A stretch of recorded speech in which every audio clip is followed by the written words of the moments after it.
오늘 진행되는 세미나는 일부 유범상 교수님의 선배시민 강의를 시작으로 해서요. 2부 노인복지관의 선배시민 실천에 관한 방향과 방법을 주제로 한 대담회로 이어지겠습니다. 오늘 세미나는 실시간으로 유튜브 채널을 통해서 온라인 동시 중계가 진행됩니다. 온라인 참여를 하시는 전국의 선배시민 자원봉사 수행기관 관장님들께서도 실시간 채팅방으로 적극적으로 참여해 주시기 바랍니다. 지금부터 2020년 선배시민 자원봉사 지원사업 기관장 1차 세미나를 진행하겠습니다. 시간 관계상 국민의례는 생략하겠습니다. 인사드리겠습니다. 본 세미나 주관기관인 중원노인종합복지관 관장 신명입니다. 반갑습니다.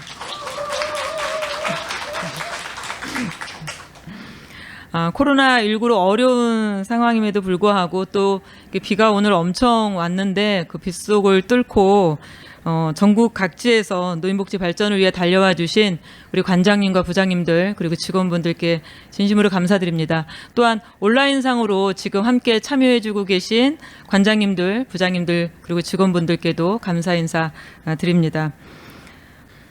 다음은 한국노인복지관협회 박노숙 회장님의 인사 말씀이 있겠습니다. 큰 박수로 모시겠습니다.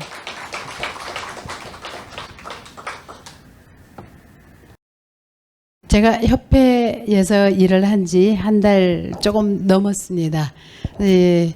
저도 제 스타일이 있는데 우리 협회에서 뭘 행사에 나가면 인사말 같은 거 써줘요. 그래서 유튜브로 다 나가고 있지만 그래서 우리 협회 부장님께 부탁을 드렸어요. 내가 다음에는 그냥 내 스타일대로 할게요. 그랬어요. 그래서 오늘은 오늘 스타일대로 하겠습니다. 예, 인사말 써준 거 인사말입니다. 어쨌든 조금 전에 점심을 우리 한국노인인력개발원 강익구 원장님이랑 같이 했는데요. 거기서 참 많은 이야기가 있었습니다. 30년 뒤, 50년 뒤에 우리 노인의 문제를 어떻게 바라볼 건가. 그 과정에서 중요한 이야기 몇 가지가 있었었는데 그 중에 하나를 노인을 어떻게 부를 것인가 이런 이야기도 나왔습니다. 그래서 우리 선배시민이라고 표현하는 이 선배시민 사업이 30년 뒤, 50년 뒤에는 굉장히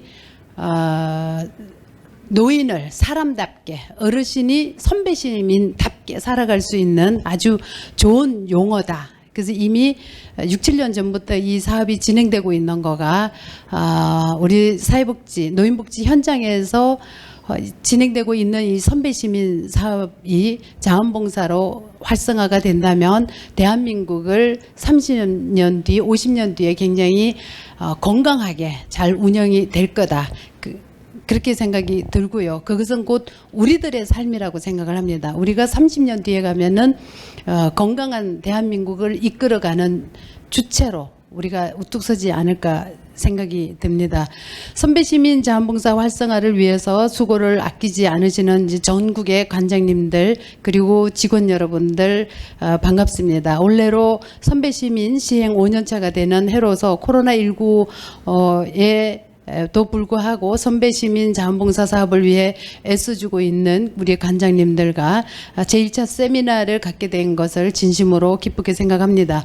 관장님들이 교육지원센터로서 세미나 개최를 위해 준비해 주신 중원노인복지관 우리 신명희 관장님과 직원들의 노고에도 고마운 마음을 전합니다. 선배시민 자원봉사의 전국 확산과 체계를 위해서 준비가 필요한 올해에 그동안 선배시민 대학 을 통해서 관점의 변화로부터 자원봉사를 통해서 실천하기까지 전국 현장에서 관장님들의 그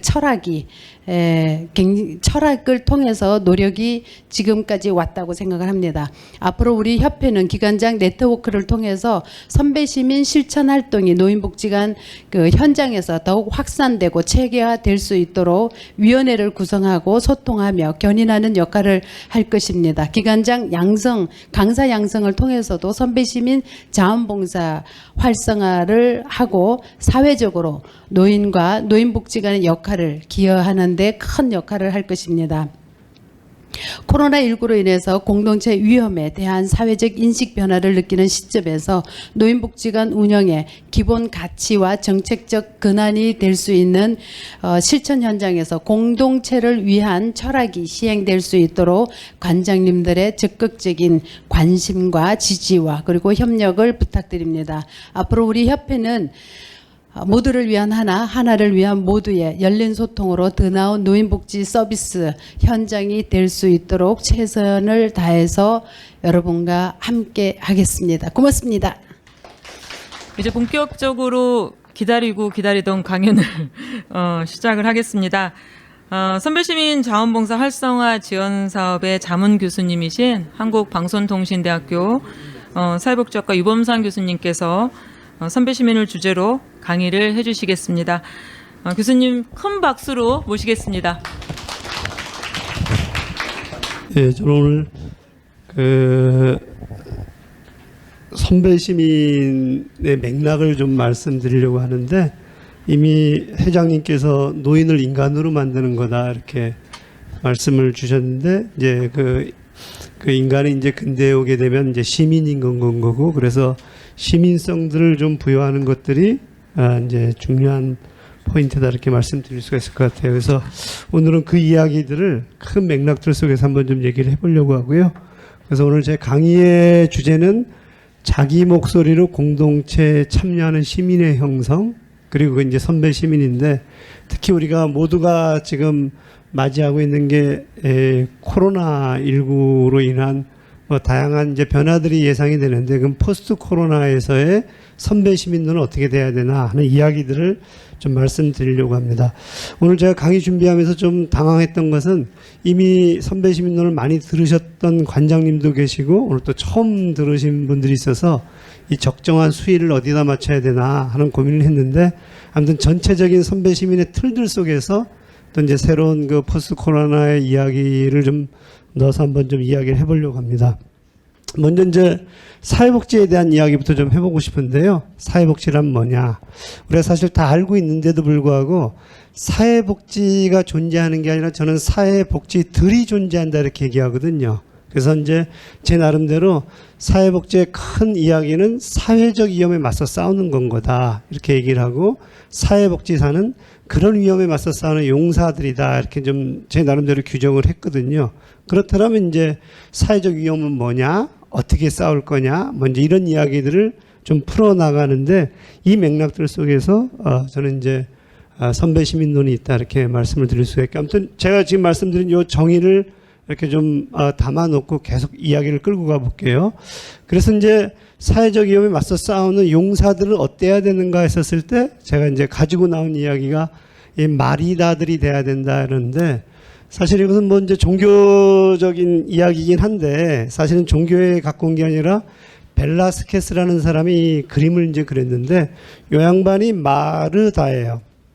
그리고 이 양반이 마리아인데, 둘은 자매인데 예수가 오셨어요. 자기 집에 방문을 했더니, 마르다는 지금 이제 마르고 닳도록 지금 일을 하고 있는 거예요. 빨리 음식을 차려야 되니까. 근데 이제 마리아는 예수의 얘기가 궁금한 건 거예요. 그래서 들어갔고 이제 예수님 얘기를 듣고 있는데, 마르다가 마리아한테 얘기를 해요. 마리아 빨리 나오란 말이야. 일을 도와야지. 이렇게 얘기를 하는데 마리아는 안 나와요. 그래서 이제 예수님한테 간청을 해요.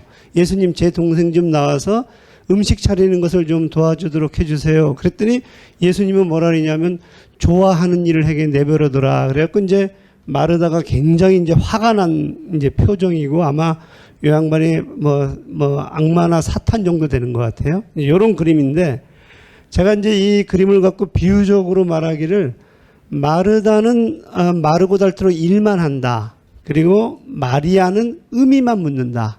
그래서 이제 우리는 의미만 물어도 안 되고 일만 해도 안 된다. 그래서 합성어가 마가 이제 일로 왔으니까 마고, 르는 이제 다가 일로 오고 리가 오니까 말이다. 그러면 이제 의미를 물으면서 실천하는 사람들, 이게 이제 저는 사회복지의 모습이다 이런 건 거죠. 그래서 첫 번째 사회복지사는 사회적 위험의 의미가 뭔지, 그 다음에 지금 이 시대에 포스트 코로나 시대에 이제 우리는 사회복지의 의미가 무엇인지를 끊임없이 물으면서 실천을 해야 된다. 이제 이런 얘기고요. 그래서 이제 마리다형 사회복지사. 그러면서 이제 오늘은 이제 저희가 그런 의미를 좀 물어보려고 하고요. 제가 이제 방송대 사회복지학과에 있는데 우리 학생들이 한 해에 3,600명씩 입학을 하거든요. 그래서 저희 목표가 뭐냐면 철학을 가진 전문가 양성이다. 그러니까 전문가인데 철학을 가져야 된다. 이제 이런 얘기를 하고요. 제가 공무원들이나 이렇게 사회복지사들 강의할 때 제일 먼저 하는 얘기가 속도가 아니라 방향이다. 우리는 방향을 잘 잡았는지 이대로 가도 되는지 그런 것을 물어야 되고 그러는 그 묻는 용사가 이제 이렇게 마리다형 사회복지사다. 이제 이렇게 얘기를 하는 건 거죠. 그래서 이제 사회복지의 의미를 물어보려고 해요. 그래서 사회복지는 하나의 방법이 있어요. 하나의 방법이 있는데 우리는 그 방법대로 그동안의 사회복지를 실천해 왔는데 하나의 방법은 이거예요. 통이 있으면 통에 이렇게 적응하는 친구가 있고 쓰러진 친구가 있고 튀어나온 친구가 있어요. 그러면은 1번, 2번, 3번 중에 어느 친구가 가장 바람직하냐 그러면 보통 3번을 얘기하시는 분들이 많은데 3번은 가출 청소년이다 이렇게 생각하시는데요. 그러니까 이제 3번은 바람직하지 않죠. 그러니까 이제 우리는 1번은 당연히 아니고 그러니까 이제 2번 적응 잘하는 사람 인 건 거고 사실 사회복지나 학교 교육은 1번 쓰러진 친구가 이렇게 튀어나온 친구들을 잘 사회 서비스들을 잘 제공하거나 아니면 교육을 잘 시켜서 2번처럼 만들어내는 거 그걸 이제 목표로 삼고 있다는 건 거예요. 그래서 저는 뭐라고 했냐면 사회복지는 이 친구들 이렇게 튀어나왔거나 빈곤 독거 노인에게 서비스들을 잘 제공해서 그들이 여기에 잘 적응하도록 돕는 거. 그래서 우리가 보통 세모녀라든가 두 모자 아사 사건이라든가 빈곤 독거 노인에 대해서 서비스를 어떻게 체계적으로 전달하고 전달 체계를 어떻게 효율화하고 합리화할 것이냐. 그래서 이제 서울시가 이제 고민했던 것은 찾아가는 동주민센터를 좀 만들어야 되겠다. 뭐 부산시는 뭐 다복동이든 뭐든 이제 이런 것들을 고민하는 것들이 이런 사람들을 이제 대상으로 한 사회복지인데 문제가 있어요. 어떤 문제가 있냐면 첫 번째는 요 양반이 적응을 잘해갖고 행복하면 좋은데 보통 이제 청소년으로 보게 되면은 이 서울대를 들어간 친구들의 60%가 우울증이 있고 강남구 서초구의 고등학생 70%가 정신과적인 치료를 요한다는 건 거예요. 그러니까 이게 워낙에 경쟁이 심하니까 그 경쟁의 과정에서 잘 적응한다고 하더라도 이제 문제가 이제 생기는 건 거죠. 그다음 두 번째는 어떤 문제가 있냐면 요분들한테 요 쓰러진 친구 태어나온 친구에게 우리가 사회 서비스를 제공하면 이들이 독립적이고 자립적으로 돼야 되는데 갈수록 의존적으로 돼요. 그래서 우리는 어떤 딜레마에 처하냐면 복지를 제공해 줄수록 오히려 복지에 의존적인 인간을 만들어내는 복지 이상은 사실 그런 것이 이제 아닌데 그래서 이제 두 번째는 그런 문제들이 발생하고 세 번째는 복지를 제공하는 사람들 그러니까 사회복지사들이죠. 상당히 소진도 되고 그 다음에 이제 다양한 또 그들도 위험에 처하게 되더라. 그래서 사실은 우리 이제 고민은 뭐냐면 이런 상황들 속에서 이 친구와 이 친구들을 잘 원조해서 그러니까 불쌍한 사람이죠. 도와서 이 친구처럼 만들어내는 건데 그 전략 자체가 과연 옳은가 하는 이제 근본적인 질문들을 던지게 된다는 건 거예요. 그래서 이제 또 다른 방법을 하나 구상하게 돼요. 그러면 지금까지의 방법들이 하나의 방법이었다면 그럼 또 다른 방법은 뭐가 있겠느냐 이제는 건 거예요. 또 다른 방법은 이런 건 거죠. 이렇게 돼 있으면 여기서 이제 이 셋 다가 문제인 건 거죠. 그리고 이것이 사실 이제 근본적인 해결이 안 되니까 근본적인 해결책은 뭘까? 그래서 이제 통을 이렇게 넓혀주는 건 거예요. 통을 넓혀준다는 건 뭐냐면 이 친구도 이 통 안에 있고 그러니까 통 안에 있다는 것은 안전한 건 거죠. 이 친구는 여기에 경쟁을 통해서 걸어 나와서 여기 있으면 되거든요. 예를 들면 장애인이나 노인이나 퇴직자나 실직자나 뭐 이런 사람들이 여기 오게 되면은 사실 통 안에 있기 때문에 우리는 왜 통을 넓혀주는 것을 고민하지 못했을까? 그래서 저는 또 하나의 사회복지의 방법은 통을 넓혀주는 것들이 있다. 이렇게 말씀을 드릴 수가 있다는 건 거예요. 그래서 이렇게 되게 되면 쓰러져도 튀어나와도 인간적인 삶을 살아갈 수 있는 여건들이 될 거다. 그래서 우리는 여기서 개인이 문제일까, 통이 문제일까, 사회가 문제일까 이런 근본적인 질문들을 던질 수가 있고요. 그러면 이 통을 안전하게 하고 통을 넓힌다는 것에 대한 아주 체계적인 이 제시를 했던 사람이 있어요. 그 양반이 이제 베버리지인데 베버리지는 우리 통 안에 이런 놈들이 못 들어오게 하는 건 거예요. 원트, 소득 결핍, 이그노런스, 무지, 디지즈 질병, 스카러 불결, 아이딜리스 나태 이런 녀석들이 못 들어오게 하는 건가요? 그리고 만약에 들어온다고 하더라도 얘한테 소득, 아동수당이라든가 뭐 연금이라든가 사회 이제 이런 것들을 보장해줘 갖고 노령수당이라든가 최소한 이 사람이 이 결핍이 들어오더라도 극복해낼 수 있도록 그 다음에 이 무지라는 녀석이 들어오게 되면 공교육으로 극복해낼 수 있도록 의무교육으로 그 다음에 공공의료로 그 다음에 주택으로 주거정책으로 그 다음에 완전고용으로 극복해낼 수 있도록 하게 되면 아까 말씀드린 대로 여기에는 통을 넓히는 거 아니겠냐. 그래서 저 통 안에는 이런 녀석들이 들어오지도 못하고 들어온다고 하더라도 최소한도 이런 녀석들은 좀 걸러줄 것이다. 이것이 이제 지금 말씀드린 대로 제가 통을 넓히는 건 거거든요. 그래서 이제 이걸 다시 그리게 되면 이 녀석들이 올 때 1차적으로 국가가 이걸 걸러준다는 건 거예요. 그리고 2차적으로 어떻게 되냐면 마을과 가족이 그 위험으로부터 개인을 보호한다. 이렇게 보시면 될 것 같아요. 근데 만약에 상상을 해보세요. 국가가 이 5명을 걸러주지 않으면 누가 이것을 막아야 되냐? 가족이 다 막아야 돼요. 의료라든가 교육이라든가 주택이라든가 일어났던 스카라든가 디지즈라든가 이건으로 쓴 거 다 오게 되면 가족이 막으라고 하고 가족이 안 될 때 우리는 뭐라고 하냐면 마을이 막으라고 얘기를 해요.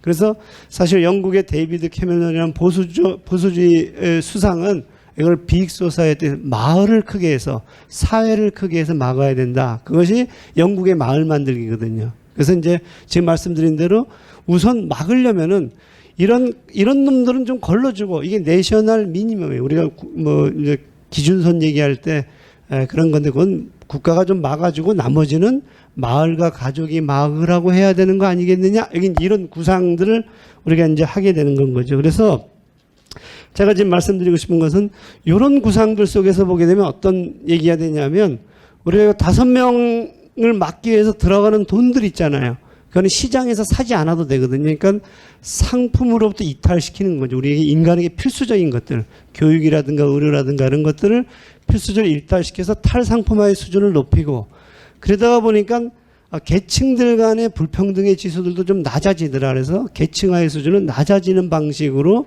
이제 하게 되는 어떤 그런 공동체 또는 국가를 좀 구상해보자. 이제 이런 얘기들이 기본적으로 이제 두 가지죠. 그래서 다시 한번 말씀드리면 하나의 방식은 이렇게 통 속에 있는 적응하지 못하는 친구들을 상대로 서비스들 제공을 통해 가지고 그들에게 최소한의 인간적인 삶을 보장하게 하는 것. 그러려면 이 친구가 재산이 없다라는 것들을 어떻게 해야 돼요? 선별해야 되고 그 다음에 이 친구들이 가족이 없다는 것들도 조사를 해야 돼요. 의무부양 가족도.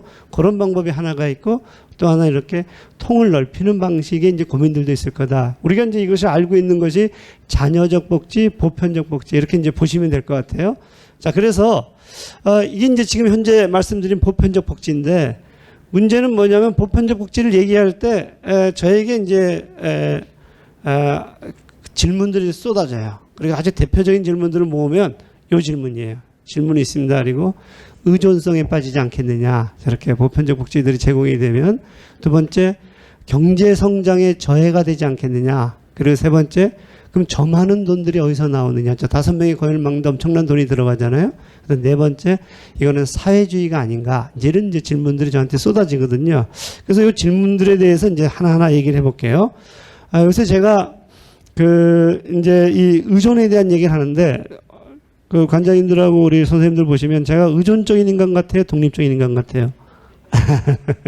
제가 굉장히 독립적인 인간 같은데, 제가 사실 이 안경도 제가 만들지 않았고요. 그 다음에 머리도 제가 깎지 않았거든요. 그리고 제 신발도 제가 만들지 않았고, 옷도 마찬가지예요. 심지어는 여기 이론들 있잖아요. 이것도 내 선배 학자들이 한 것을 제가 갖다가 쓰는 건 거거든요. PPT 있잖아요. 이게 제가 이렇게 잘 만들 것 같아요? 우리 학교 PD들한테 손으로 그려주면 이렇게 이쁘게 그려져요.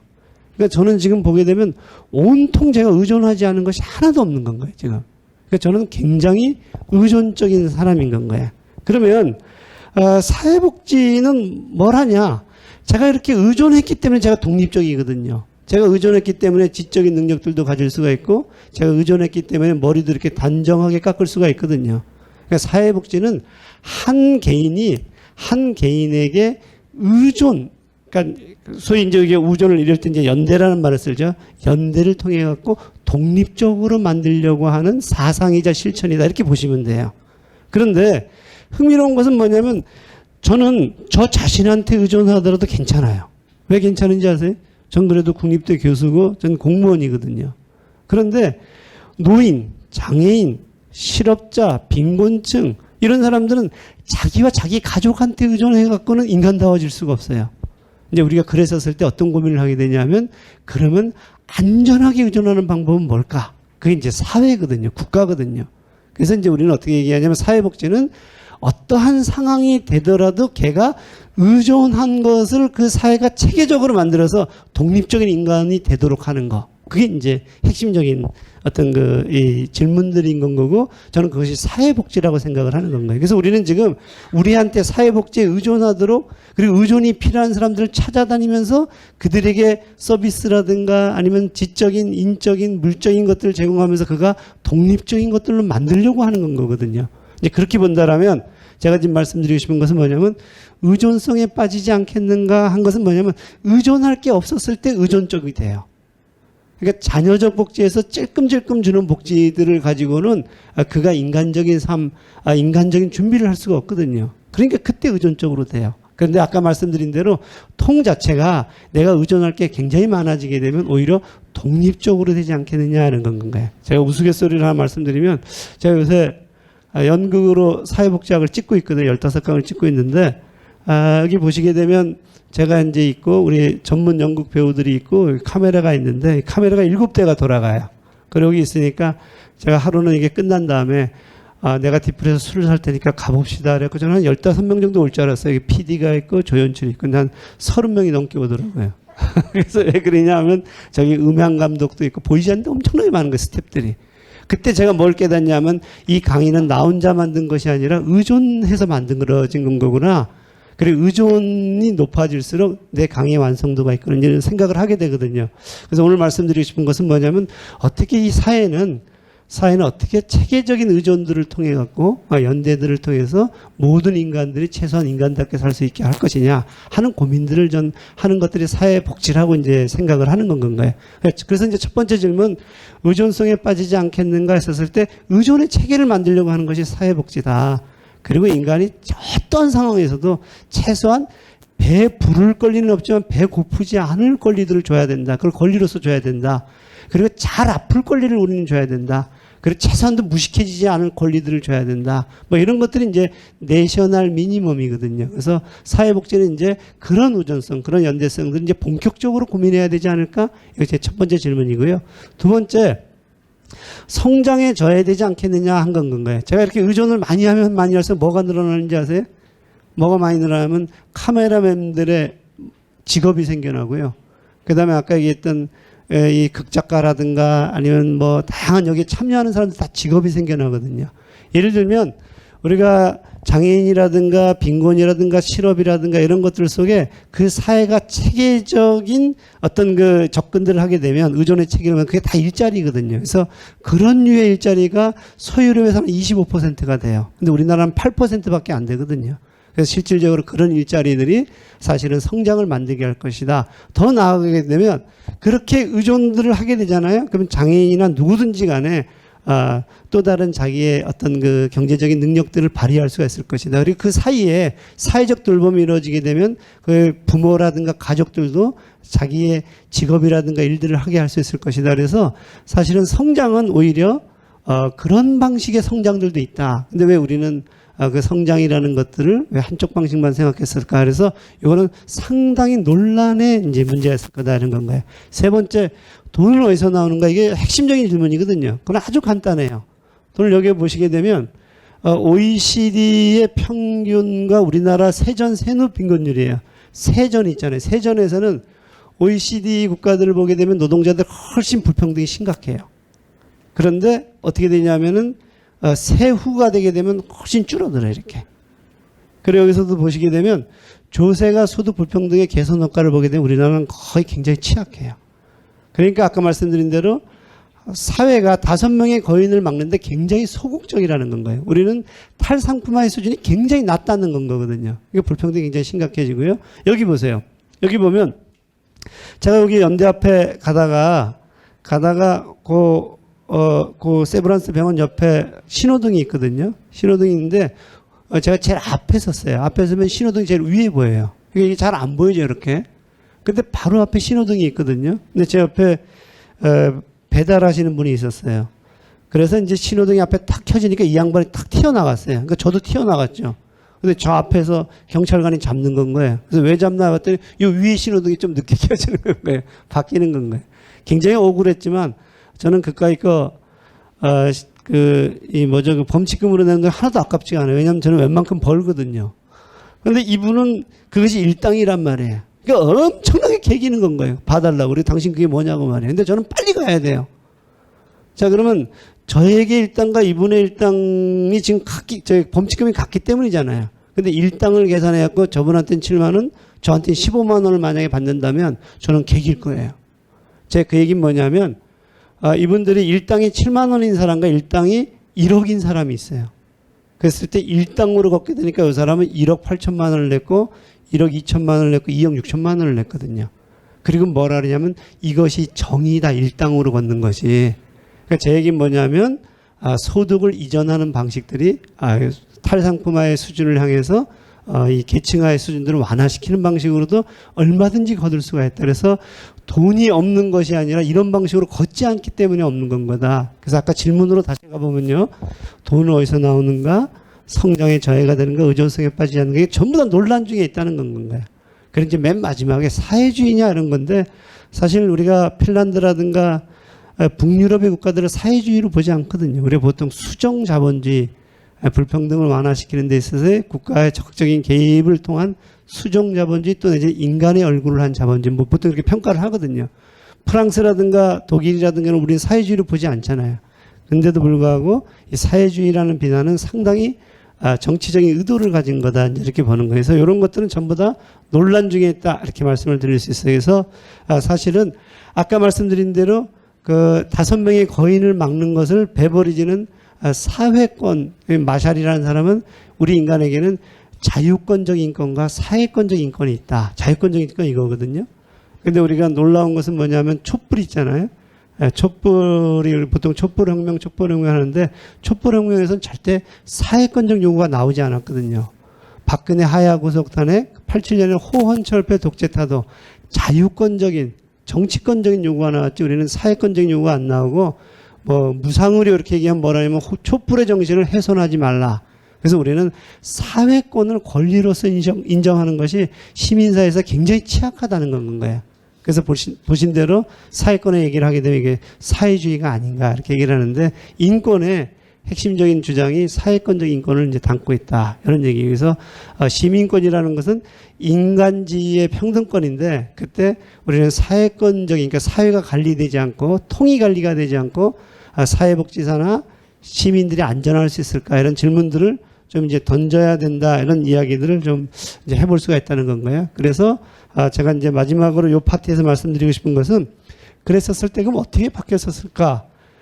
제일 처음에 이제 이 사회가 관리돼야 된다는 구상이 요 부스와 라운트리라는 조사에서 나와요. 이 사람들이 조사를 해봤더니 그동안에는 모든 문제의 원인은 개인이라고 생각했는데 부스라는 사람이 조사를 해봤더니 거기는 저임금이라든가 실업이라든가 노령이라든가 상당히 구조적인 문제들이, 관계적인 문제들이 나오니까 이 양반이 이제 사회조사를 통해서 어쩌면 사회적인 문제이고 사회적인 위험인 건 거고 사회가 대응해야 된다라는 얘기들을 보고서로 받은 게 베아트리체 웹인 소스파 보고서고 그리고 그의 조사원이었던 베버리지가 그 리포트를 받아서 5명의 거인을 막아야 된다 이렇게 나오거든요. 근데 문제는 뭐냐면 이 사람이 1942년도에 그 문제 제기를 했었을 때 당시의 수상인 처칠은 뭐라고 얘기하면 너무 급진적인 아니다. 그래서 받지를 않아요. 그랬었을 때 시민들이 설계도면을 알아보기 시작해요. 그리고 전쟁이 끝나자마자 처칠은 자신이 전쟁 영웅이기 때문에 의회를 해산하고 재선거를 하게 되면 당연히 자신이 선출될 줄 알았는데 이것을 알아본 시민들이 압도적인 표 차이로 노동당에게 표를 몰아주거든요. 그러면서 이제 사실은 복지국가가 이제 시작이 되는데 그때 그럼 어떻게 알아봤냐 했더니 설계도면을 이 사람들이 일상에서 도처에서 펍이라든가 방공에서 토론을 했다는 건가요. 막 1.6km씩 줄을 서갖고 이 보고서가 나왔을 때 샀대요. 왜 샀나 했더니 이 양반들이 전쟁 기간 중에 자기들의 아이들이 더 건강해져요. 불평등할 때는 제대로 먹지를 못했는데 이 전쟁 기간 중에 배급제가 진행이 되니까 더 건강해지더라는 건가요. 그래서 이 양반들이 이제 경험했던 것은 평등이라든가 연대라든가 이런 것을 이제 경험을 하게 되고, 그래서 이제 제가 오늘 중요시 말씀드리고 싶은 것은 설계도면을 알아보는 시민들이 있느냐 없느냐, 가 이제 핵심적인 문제들이다라는 건가요. 이걸 한번 정리해 볼게요. 정리를 해보면 두 개의 사회복지가 있다. 하나의 사회복지는 이제 어떤 거냐 하는 건데 그 철학을 좀 한번 얘기해 보려고 해요. 제가 아주 잘 들고 얘기하는 이야기인데, 참치캔을 따다가 손을 비면 조심하지, 애 좀 잘 돌보지, 이렇게 이제 얘기를 한다는 거예요. 아빠가 애를 좀 잘 돌보지 그럼 엄마가 저항을 하고 그러다 가족 싸움이 되고, 애한테 너 이놈아 맨날 돌초랑이처럼 왜 그래? 그럼 애가 또 엄마한테 또 저항을 하게 돼서 엄마하고 싸움이 되고 그러는데, 참치캔을 이렇게 만들었어요. 이렇게 호일처럼 만들었더니 도저히 다칠 수가 없는 건 거예요. 그래서 우리 뭐라고 질문하냐면 어느 회사 제품이야? 도대체 왜 이따위로 만들었지? 미국에서 100kg 되는 거구가 의자에 앉았는데 레스토랑에서 이 의자가 망가졌어요. 그래서 이 사람이 어떻게 했냐면 레스토랑을 상대로 고소를 했어요. 왜 고소를 했냐면 안전한 의자를 안 갖다 놨다고. 그래서 이 사람이 승소를 하거든요. 그리고 또 맥도날드인가에서 할머니가 커피를 들고 자칫 거기에 팔이 뒤었어요. 이 할머니가 맥도날드를 고소를 했어요. 왜 고소했는지 아세요? 온도를 적정하게 맞췄으면 내가 뒤지 않았을 거라는 거예요. 할머니가 승소했어요. 그러니까 지금 이 얘기는 뭐냐면 어느 회사 제품이야 이렇게 이제 물을 수가 있다는 건가요. 근데 더 나아가게 되면 정부는 그동안 뭐 했어? 안전관리 등에 관한 법률들을 통해서 이런 것을 규제를 좀 이런 거 안전할 수 있도록 이런 제도들을 좀 만들어야지. 거기에 해당되는 것이 가습기 살균제고 세월호예요. 그러니까 제 지금 질문은 두 가지 질문이 있을 거다. 이렇게 이제 참치캔을 놓고 조심하지, 애 좀 잘 돌보지. 그 다음에 어느 회사 제품이야? 정부는 뭐 하고 있었어? 그런 건데 그 질문을 올리버라는 사람이 이렇게 체계화했어요.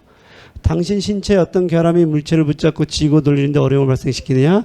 물건들이 지니는 어떤 디자인상의 결함이 당신에게 어려움을 발생시키느냐? 왼쪽의 질문과 오른쪽의 질문은 굉장히 다르다는 건가요?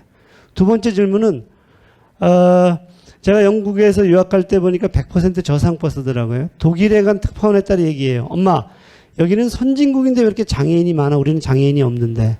장애인이 없는 게 아니라 못 나오는 건가요? 그래서 보시면 당신 건강상 문제나 장애가 버스로 여행하거나 이동하면서 어렵게 하나요? 부적절하게 설계된 버스가 당신이 그것을 오는데 어떤 어려움을 발생시키나요? 굉장히 다르다는 건가요? 청각에 손상이 있는 사람이 안 들려요. 근데 놀라운 것은 집에 가면 장애를 못 느껴요. 가족들이 수화를 하니까. 복지관에 가도 장애를 못 느껴요. 사회복지사 동료들이 수화를 하니까. 바깥에만 나가면 장애를 느껴요. 사람들이 수화를 하지 않으니까. 그래서 이렇게 얘기를 해요. 청각에 손상이 있는 사람이 장애인이 되는 것은 청각의 손상 때문일까? 사람들이 수화를 배우지 않아서일까? 이게 세 번째 질문이에요. 청각상의 문제 때문에 당신은 사람들과 있었던 어떤 어려움이 있냐? 사람들이 당신과 대화하는 능력을 지니지 못해 있었던 어떤 어려움이 있냐? 맨 마지막 질문이요. 너는 너에게 어떤 문제인지 말해줄 수 있어? 너 게을러서 그래? 의지력이 약해서 그래? 이렇게 우리 질문할 수가 있고, 당신은 사회에 어떤 문제인지 말해줄 수 있어? 아까 그 통에 대한 얘기인 건가요? 제가 옛날까지만 하더라도 이런 얘기를 하게 되면 사실 반응이 별로 안 좋았어요. 근데 지금은 이제 사람들이 뭘 깨닫기 시작하냐면 개인과 가족이 대응할 수 있는 위기를 막 넘어서고 있어요. 그래서 이제 이 사회가 관리되지 않고 개인의 위험이 관리될 수 있을까? 이런 질문들을 이제 던지기 시작하는 건가요? 그래서 저는 요걸 가지고 사회복지를 한번 얘기를 해봤어요.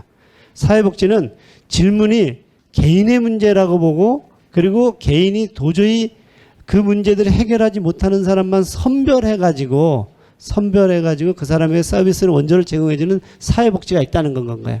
그래서 어떻게 있냐? 그 복지는 뭘 가르치냐면 철학의 자녀주의예요. 불쌍한 사람 도와주고, 그리고 정책이 뭐냐면 의무부양가족을 없애고 이런 건 거고요. 그래서 거기에 따른 실천과 기술을 가르치려고 해요. 그래서 실천론은 정신역동 모델, 강점 모델, 문제 해결 모델, 그 다음에 생태 모델, 이런 것들이 이제 실천론이고요. 실천 기술은 사례 관리라든가 아니면 뭐 정신 상담이라든가 뭐 이런 쪽으로 이제 발전시켜 나가. 이걸 우리가 전문가 주위에 이제 원인들이 되는 이 맥락이 이거고요. 그다음 이쪽은 뭐냐면 이쪽은 아까 얘기한 대로 사회가 관리가 되고 그다음에 아까 말씀드린 대로 그 권력 관계라든가 아니면 권리로서의 어떤 그 권리에 대한 인식들이 강화가 되면 좀 바뀔 것이다. 그래서 정책은 어떻게 되냐면 5명의 거인들을 못 들어오게 하는 정책을 써요. 그러니까 통을 넓히는 정책이죠. 실천 기술론은 뭐냐면 그래서 푸코의 권력론, 알린스키의 조직론, 프레이리의 교육론 뭐 이런 것들을 가르쳐요. 푸의 급진적 사회복지 실천론. 제가 사회복지 실천 기술론을 학교에서 가르치거든요. 사회복지 실천 기술론의 제목이 이렇게 돼요. 1부 관점, 2관점, 2부 자녀적 사회복지 실천과 그 기술, 3부 제도적 사회복지 실천과 그 기술, 4부 비교와 함의. 제가 이제 사회복지 실천 기술론을 이랬거든요. 우리 학생들한테 하나의 사건을 던져줘요. 이거를 자녀적 사회복지 실천에서 분석하고 실천론을 짜보고 제도적 사회복지 실천에서 짜보고 대안을 제시해봐라. 그리고 토론해봐라. 그럼 선택은 누가 해요? 선택은 본인이 하는 건가요?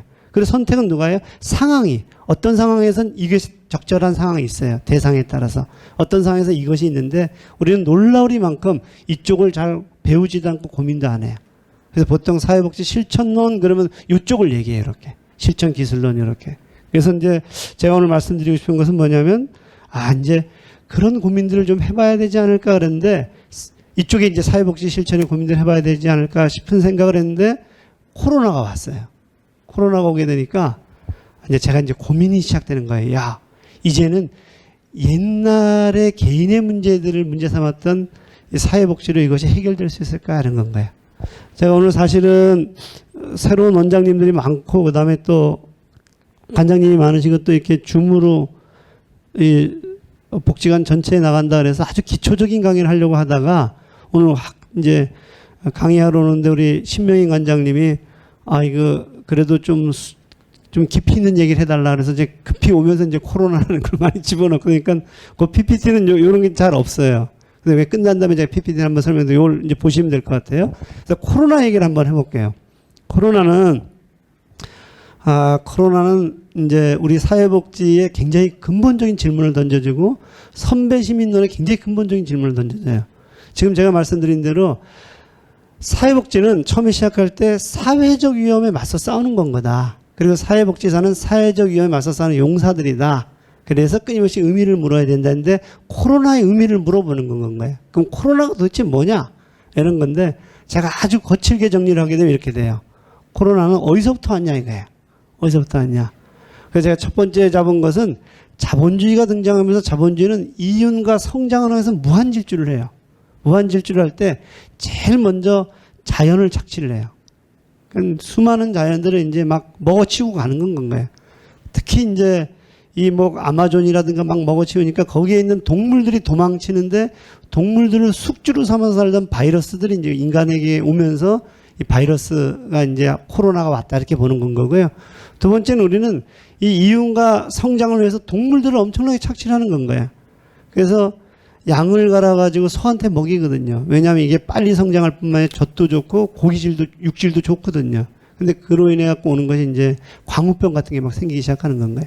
GMO 식품 이런 것들도 우리 식물도 착취를 하고 이제 그 과정들 속에서 하고 근데 이런 동물과 자연을 과도하게 이용하는 것을 하는 행위가 이제 인간이거든요. 그래서 인간의 노동도 상당 부분들 이제 착취를 하게 되더라. 그래서 그 인간도 또 나누면 남성이 있고 아동이 있고 여성이 있는데 제가 여성 강의를 한번 기회가 되면 한번 좀 하고 싶은데 여성은 또 그 중에서도 가장 취약한 또 이 뭐랄까 행위자군 중에 하나거든요. 그래서 아무튼 결론적으로 이렇게 동물과 인간과 자연을 이제 착취하는 과정들 속에서 이제 코로나가 왔다. 저는 이렇게 보는 건 거예요. 자, 그런데 그래서 이제 외눈박이 거인은 인간은 호모 이코노미쿠스다. 그러니까 경제적인 동물이다. 오로지 이윤을 향해서 무한질주를 하면 된다. 이게 이제 소위 아담 스미스 이후에 고전적 경제학자들의 고민이었고요. 그래서 우리의 머리는 합리성, 그러니까 도구적인 이성을, 그러니까 도구적이라는 것은 의대를 간다든가 아니면 자영업을 통해 돈을 어떻게 벌 것인가라든가 이렇게 이제 이성을 이제 그런 쪽으로 쓰는 건 거죠. 그래서 최소 비용으로 최대 효과들을 이제 가지고 무한질주를 해야 된다. 그래서 외눈박이 거인의 눈은 생산성 향상만 본다. 그리고 울리백은 이것을 돌진적 근대화 이렇게 표현해요. 돌진적 근대, 그러니까 정말 돌진적 무식하게 막 요것만 보고 이제 달려왔다는 건가요? 달려와서 멘바이 거인의 무한질주 돌진 건데 요거를 레이워스라는 사람은 애벌레 경제학 이렇게 봐요. 애벌레 경제학은 GDP 경제학 이렇게 보면 돼요. GDP. 그러니까 GDP를 올리기 위한 경제학이다. 그래서 GDP를 올리기 위한 먹잇감이 인간이고 동물이고 자연이고 그래서 이렇게 해서 이렇게 똥이 나와요. 배설물이 나는데 이건 위험인 건가요? 이것을 올리백은 부수적인 효과다. 그러니까 성장에 따른 부수적인 효과, 그러니까 위험이 온다는 건가요? 그래서 이 애벌레 경제학은 이윤을 향해서 뭐 예를 들면 이런 건가요? 자연을 그대로 놔두게 되면 아무런 GDP가 올라가지 않아요. 근데 그걸 베어내고 나무를 가지고 가구를 만든다든가 그 구석에 골프장을 만들게 되면 GDP가 올라가요. 자연 상태에서는 평화로운 상태에서는 GDP가 안 올라가요. 전쟁이 벌어져서 뭘 만들어요? 무기를 막 만들어 쏟아보면 GDP가 올라가요. 그러니까 지금 말씀드린 대로 애벌레 경제학, GDP 경제학은 그 자체적으로 과연 정의로운지에 대한 근본적인 질문들이 있고요. 그리고 GDP 경제학은 불평등을 담아내지 않아요. 부자들이 IMF 위에 엄청나게 부동산 투자를 했고 돈을 벌고 일반 시민들이 직장 다니다 잘려갖고 이 치킨집을 하면서 돈이 떨어지면 평균을 내게 되면 GDP가 훨씬 올라가 있어요. 그런데 불평등은 굉장히 높아지거든요. 그래서 GDP를 가지고 우리가 측정하는 것들은 이제 멈춰야 되지 않을까 이런 고민들을 이제 하기 시작하고 아미타 생 같은 사람들은 이제 뭐 인간의 잠재력 지수를 막 개발해내고 이제 그러는 거거든요. 어찌되었거나 자본주의는 애벌레 경제학으로 무한질주를 해왔다. 이제 이런 얘기고요. 자, 그래서 그럼 이제 왜 이렇게 무한질주를 계속 했었을까 했었을 때 당시의 근대적인 경제학에서는 자, 위험은 말이야. 잠재적인 부수효과에 불과해. 그거는 겨우 그냥 우리가 뭐 예를 들면 오므라이스를 만들려고 할 때 어떻게 돼요? 달걀을 깨야 되잖아요. 그럼 이게 달걀이 흩어질 수도 있고 뭐 퍼질 수도 있는데 그 정도에 불과해. 이게 부수효과인 건 거예요. 콜럼버스가 위험을 무릅쓰고 가야 되지. 왜? 친대륙을 개발하고 성장을 해야 되니까. 그래서 근대적인 위험은 돌진적 근대를 할 때 전제가 뭐였냐면 그런 잠재적인 부수효과에 불과했다는 건가요. 울리백은 이런 잠재적인 부수효과에 대해서 이제 이 통찰을 하면서 그것은 계속 지속되어 왔다 그래요. 제가 이제 오늘 얘기하고 싶은 건 뭐냐면 좋아. 돌진적 근대를 통해서 잠재적인 부수효과를 하는데 코로나19가 왔었을 때도 여전히 잠재적인 부수효과를 우리가 볼 수 있겠느냐 하는 것들은 이제 질문인 건가요? 아까처럼 전 세계적으로 이제 엄청나게 미국만 하더라도 벌써 12, 13만이 사망을 하기 시작하고 이러는 상황도 여전히 이 위험사회를 잠재적인 부수효과로 치부하고 우리는 그저 무한질주를 해야 되겠느냐 하는데 저는 세 가지 이유 때문에 계속 갈 거다 이렇게 보는 건가요. 세 가지 이유는 첫 번째 뭐냐면 이제 그만 질주를 멈출까 했어서 그렇지 않을 거다. 첫 번째는 이거예요. 위험은 결정적인 기회에 누군가에게는 IMF 때 결정적으로 돈을 버는 사람들이 막 생겨나요. 그래서 이 사람들에게 있어서는 IMF가 왔었을 때 오히려 이 사람들은 IMF를 통해 갖고 지금 회사가 어디 파산하나 아니면 어디 땅값이 급전으로 내놓는 게 있느냐 그 다음에 IMF 이후에 경제가 어떻게 바뀌느냐 그러니까 그 자본력이 있고 정보력이 있는 사람들은 이 위험이 오히려 훨씬 더 많은 투기를 할 수 있는 기회다 이제 이런 건 거거든요.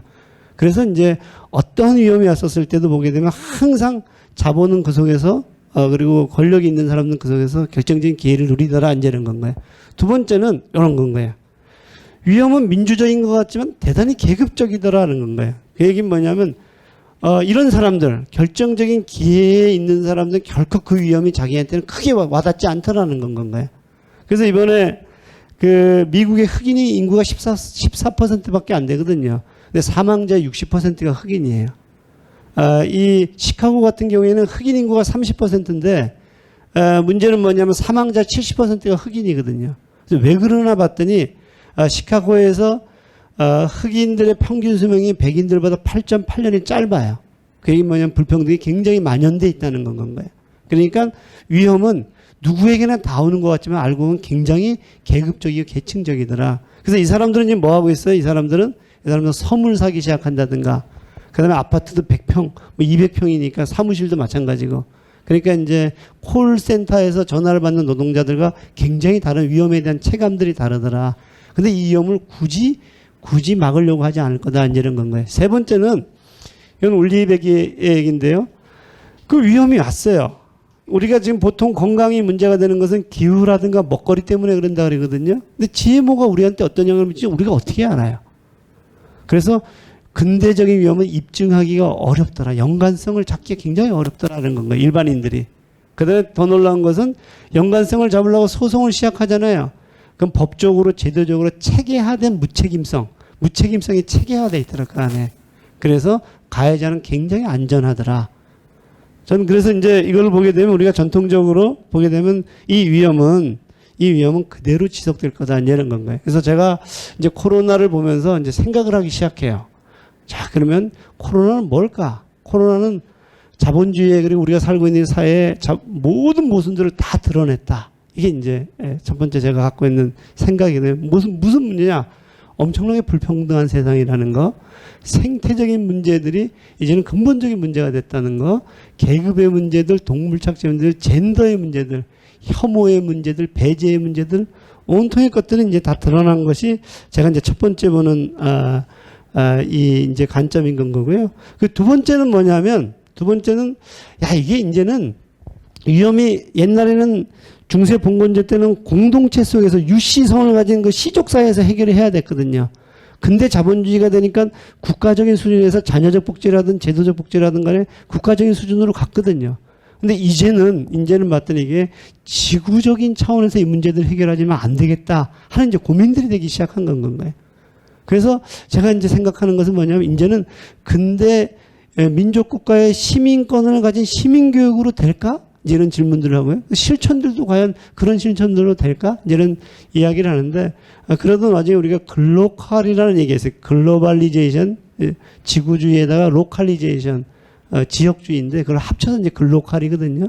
그러니까 세계적인 시선을 가지고 지역에서 실천을 한다. 이게 글로컬 실천인데, 아무튼 어쩌면 이제 우리 실천들도 좀 더 보다 근본적이고 어쩌면 세계 시민 교육들, 에 대한 고민들도 좀 해야 되지 않을까? 이제 말씀인 건 거고. 그다음에 이번에 코로나를 보니까 불평등은 더 심각해질 거다. 위험은 무한질주할 것이다. 이제 이런 생각들이 드는 건 건가요? 아까 말씀드린 대로 IMF고 그렇고 온통의 위험들이 왔었을 때 그 이유는 불평등 한참 더 심해지는 역사였거든요. 그러니까 이제 우리의 그 심해지는 위험들 속에서 사회복지가 그걸 다 받아내야 될 텐데 지금도 소진되어 있는데 앞으로 어떻게 될 것이냐. 이제 이런 고민들을 좀 이제 하게 되더라는 건 거예요. 그리고 이제 제가 마지막 질문들은 뭐냐면 그러면 우리가 해왔던 기존의 사회복지로 이 위험에 맞서 싸울 수 있을 것이냐. 사회복지는 위험에 맞서 싸우는 건 거고 사회복지사는 위험에 맞서 싸우는 용사들인데 그 용사들이 조차 안전할 수 있을 것이냐. 이제 이런 고민들을 이제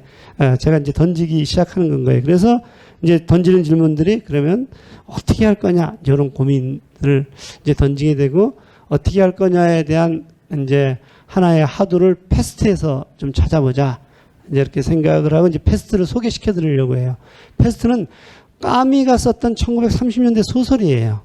이게 14세기에 유럽의 패스트가 와서 한 2,500만 명을 죽이거든요. 유럽 인구의 3분의 1을 죽이는데 그것을 모티브로 써서 오랑시에 패스트가 왔다고 가정하고 쓴 게 이제 까미의 이제 소설인데 꼭 한번 읽어보시기를 좀 권해드려요. 그 내용은 이래요. 저에게 이제 필요한 걸 보면 패스트가 오니까 도지사가 얘기해요. 조용히 처리합시다. 이렇게 이제 얘기를 하거든요. 그랬더니 이제 파눌로 신부, 이분은 신부예요. 하나님의 단죄니까 회개합시다. 이렇게 얘기를 해요. 그러니까 이제 지금 우리의 상황을 이렇게 견주어서 보면 되게 얼추 일치를 해요. 그런데 재미있는 것은 코타르라는 사람이에요. 코타르라는 사람은 이 사람 이제 범죄자인데 패스트가 오니까 조사가 다 멈춰버려요. 그러니까 이제 이 사람이 훨씬 진액이 좋아졌다. 그리고 뭘 하기 시작하냐면 배급물자 안과를 통해 돈을 엄청나게 벌어요. 그리고 이 사람은 이제 패스트가 물러나니까 뭐라 해요? 물러가면 안 되는데 굉장히 두려워해요. 여기 이제 코타르예요. 코타르고 랑베르는 기자인데 외부에서 왔다가 이제 발이 묶여버려요. 비행기표도 못 구하고 배편도 못 구해서 막 하는데 이 사람은 뭐냐면 나와 상관이 없다. 나는 여기서 어떻게인지 빠져나가야 된다. 이제 이런 고민들을 지금 이제 하고 있는 건가요? 자, 이런 상태인데 요때 이제 시민들이 더 이상 놔두면 안 되겠다. 우리가 이것을 막지 않으면 누구도 이 문제로부터 막지 않고 회피할 것이다. 그래서 쓸데없는 두려움의 그림자를 쫓아내고 대책을 세우자 하면서 시민들이 이제 모여들기 시작해요. 이걸 우리가 자원보건대라 그러거든요. 근데 이제 자원보건대가 만들어지니까 사람들이 서서히 바뀌기 시작해요. 랑베르 있잖아요. 아까 기자, 도망가려고 했던 기자, 애인을 찾아서 막 떠나려고 했던 기자가 이것은 우리 모두에게 관련된 건 거다. 이렇게 이제 관점이 전환이 되고요. 파눌루 신부는 어린아이가 죽으니까 신이 과연 이 아이를 제물로 삼았을까? 그럴 리는 없을 것이다. 그래서 이 사람이 뭐라면 그는 이제 여러분이라고 하지 않고 우리라는 말을 쓰기 시작한다. 제가 지금 말씀드리고 싶은 것은 뭐냐면 이런 고백들, 그리고 이런 고백들이 가능한 자원보건대가 만들어지면서 이제 패스트하고 싸움들이 시작이 되더라. 도처에서 이제 이런 얘기를 드릴 수가 있고요. 맨 마지막에 이제 패스트가 물러나요. 물러나니까 그 자원보건대 리더였던 류에가 이런 얘기를 해요. 그는 기뻐하는 군중들이 모르는 사실, 즉 패스트교는 결코 죽거나 소멸하지 않으며 그 교는 수십 년간 가구나 옷가지들 속에 잠자고 있을 수도 있고 방이나 지하실이나 트렁크나 손수건이나 낡은 서류 같은 것들 속에서 꾸준히 살아남아 있다가 아마 언젠가는 인간들에게 불행과 교훈을 가져다 주기에 또다시 저 지들을 불러내요. 어느 행복한 도시로 그것을 몰아넣어 거기 죽게 할 일이 온다는 걸 알고 있었다. 이게 뭐냐면 패스가 올 때 지들을 통해서 오거든. 지들이 숙중 건 건가요. 그래서 지들이 막 거리에서 죽어나가기 시작하거든요. 그래서 이제 물러간 건데 이 루에의 고민은 뭐냐면 우리가 조금이라도 방심하면 패스는 다시 올 거다. 이런 얘기인 건가요. 그럼 이제 우리에게 패스는 도대체 뭘까? 이 패스는 어쩌면 우리 사회복지로 보게 되면 빈곤이라든가 불평등이라든가 아까 자연에 대한 파괴라든가 아니면 혐오라든가 엄청난 이런 게 다 패스거든요. 저 패스트는 우리가 어느 날 갑자기 탁 물려쳐가지고 외과적으로 수술되는 것들이 아닐 거다. 그건 어디선가 탁 숨어 있다가 우리가 조금만 방심하게 되면 바로 올 것이다. 이게 이제 패스트의 마지막 장면이거든요. 제가 이제 여기서 패스트에서 말씀드리고 싶은 것은 뭐냐면 저는 여기서 이제 관심 갖고 있는 게 자각이에요. 이 자각과 이 자각들이 아까 베버리지 리포트를 알아본 시민들 그리고 토론하는 시민들과 굉장히 비슷하다라고 보는 거예요. 그 당시 전쟁이 터지기 이전의 불평등들 그리고 전쟁이 터진 이후에 엄청나게 많은 재난들을 사람들이 깨닫기 시작하는 이것을 혼자 막을 수가 없다. 이건 우리라는 말을 써야 된다. 그리고 아까 말씀드린 대로 우리 모두에게 관련된 건 거다. 이런 것을 깨달아야 된다는 건 거예요. 코로나19라는 것들이 단순히 나의 문제가 이건 나와 상관이 없다가 아니라 그 나가 우리가 되기 위해서 우리 한국의 어떤 민족 국가일 수도 있지만 오한에 있는 시민들 저쪽에 유럽에 있는 시민들 그다음 미국의 시민들까지도 온통 그게 우리라는 고민들을 좀 이런 고백들이 좀 있어야 되지 않나 이런 생각들이 이제 하나가 들었고요. 두 번째는 뭐냐면 조직된 시민들인 건가요? 저렇게 모여서 조직된 시민들. 그 세 번째가 뭐냐면 요 얘기인데요. 우리 이제 일상적으로 이것이 조직되지 않으면은 이제는 되지 않지 않을까. 그리고 개별적인 수준을 넘어선 것이 이제 더 이상 이런 일상적인 토론하는 시민들의 기반을 해서 어떤 이 공동체성이라든가 아니면 아까 이 사회에 대한 어떤 그 적극적인 대응들이 되지 않으면 안 되지 않을까 이제 이런 질문들을 좀 가지게 이제 된 건 거예요. 자, 그래서 이런 맥락들 속에서 이제 제가 선배 시민을 이제 얘기를 해보려고 해요. 그러니까 이제 드디어 여기 나온 건 거예요. 제가 앞에까지 이걸 하기 위해서 엄청나게 열심히 달려온 건 거예요. 그러니까 저도 지금 달리면서도 이렇게 빨리 달려도 되나 이제 이런 생각이 들었지만 관장님들이 뭐 당연히 다 알고 계시고 쫓아올 거라는 생각하에 하지만 또 이걸 빠뜨리게 되면 또 이 얘기가 사실 의미가 잘 부여가 안 되거든요. 그래서 이제 여기서 이제 드디어 이제 서론이 끝나고 이제 본론으로 들어갈 시기가 됐는데 한번 들어가 볼게요. 별 문제 없죠? 여기까지 온 게. 이제 가볼게요. 자, 이제 선배 시민이에요. 선배 시민은 앞에 있는 맥락이랑 딱 연결이 돼야 돼요. 지금 제가 얘기한 것이 이 얘기를 하기 위해서 아마 이론적인 근거가 됐다 이렇게 보시면 되고요. 자, 이제 새로운 상상 선배 시민. 여기 이제 노인이냐. 제가 지금 책을 쓰고 있거든요. 책을 쓰고 있는데 노인인가 요 제목으로 쓰고 있어요. 선배 시민론. 요거는 지금 인천복지재단 대표가 있는 유해수 교수가 대표가 노인복지관인가 강의를 갔더니 거기에 그 회장이 산송장들한테 무슨 인문학 강의냐. 그랬을 때 이게 사람도 아니래. 이런 거예요. 노인인 건 거예요. 근데 이거는 서울복지센터에 제가 강의를 갔더니 거기 부장님이 이런 이름을 붙인 건 거예요. 이건 사람을 너무나도 잘하는 존재다. 그래서 이제 저희 부모님만 하더라도 제가 놀라는 것은 뭐냐면 저의 역사를 다 담고 있고 태어날 때서부터 그다음에 저의 한국사를 다 담고 있어요. 6.25 때서부터 일제시대 때서부터. 그래서 노인은 이 도서관과 같다. 노인 한 명이 돌아가시면 도서관이 사라지는 것과 같다 했을 때 저 노인이거든요. 그래서 이 노인일까 이 노인일까 그랬는데 왼쪽에 노인은 요런 이미지예요. 요런 이미지이죠. 왼쪽 이미지. 그 오른쪽의 이미지는 아까 말씀드린 대로 지혜로운 노인 뭐 이제 이런 이미지인데 제가 지금 말씀드리고 싶은 것은 뭐냐면 요런 노인들이 많이 나타나기 시작했어요. 우리 한국에. 제가 영국에 유학할 때 되게 부러웠거든요. 그리고 제가 모임에도 참석하고 그러면서 우리 한국에는 언제 이런 노인이 나타났나 했는데 우리 한국에 이제 막 나타나기 시작해. 이런 노인에서 주로 이제 이런 노인이 나타나기 시작하죠. 이런 노인이. 이분들이 55년생에서 63년생들이에요. 보통 전쟁이 끝난 다음에 1년 있다가 막 낫기 시작하거든요.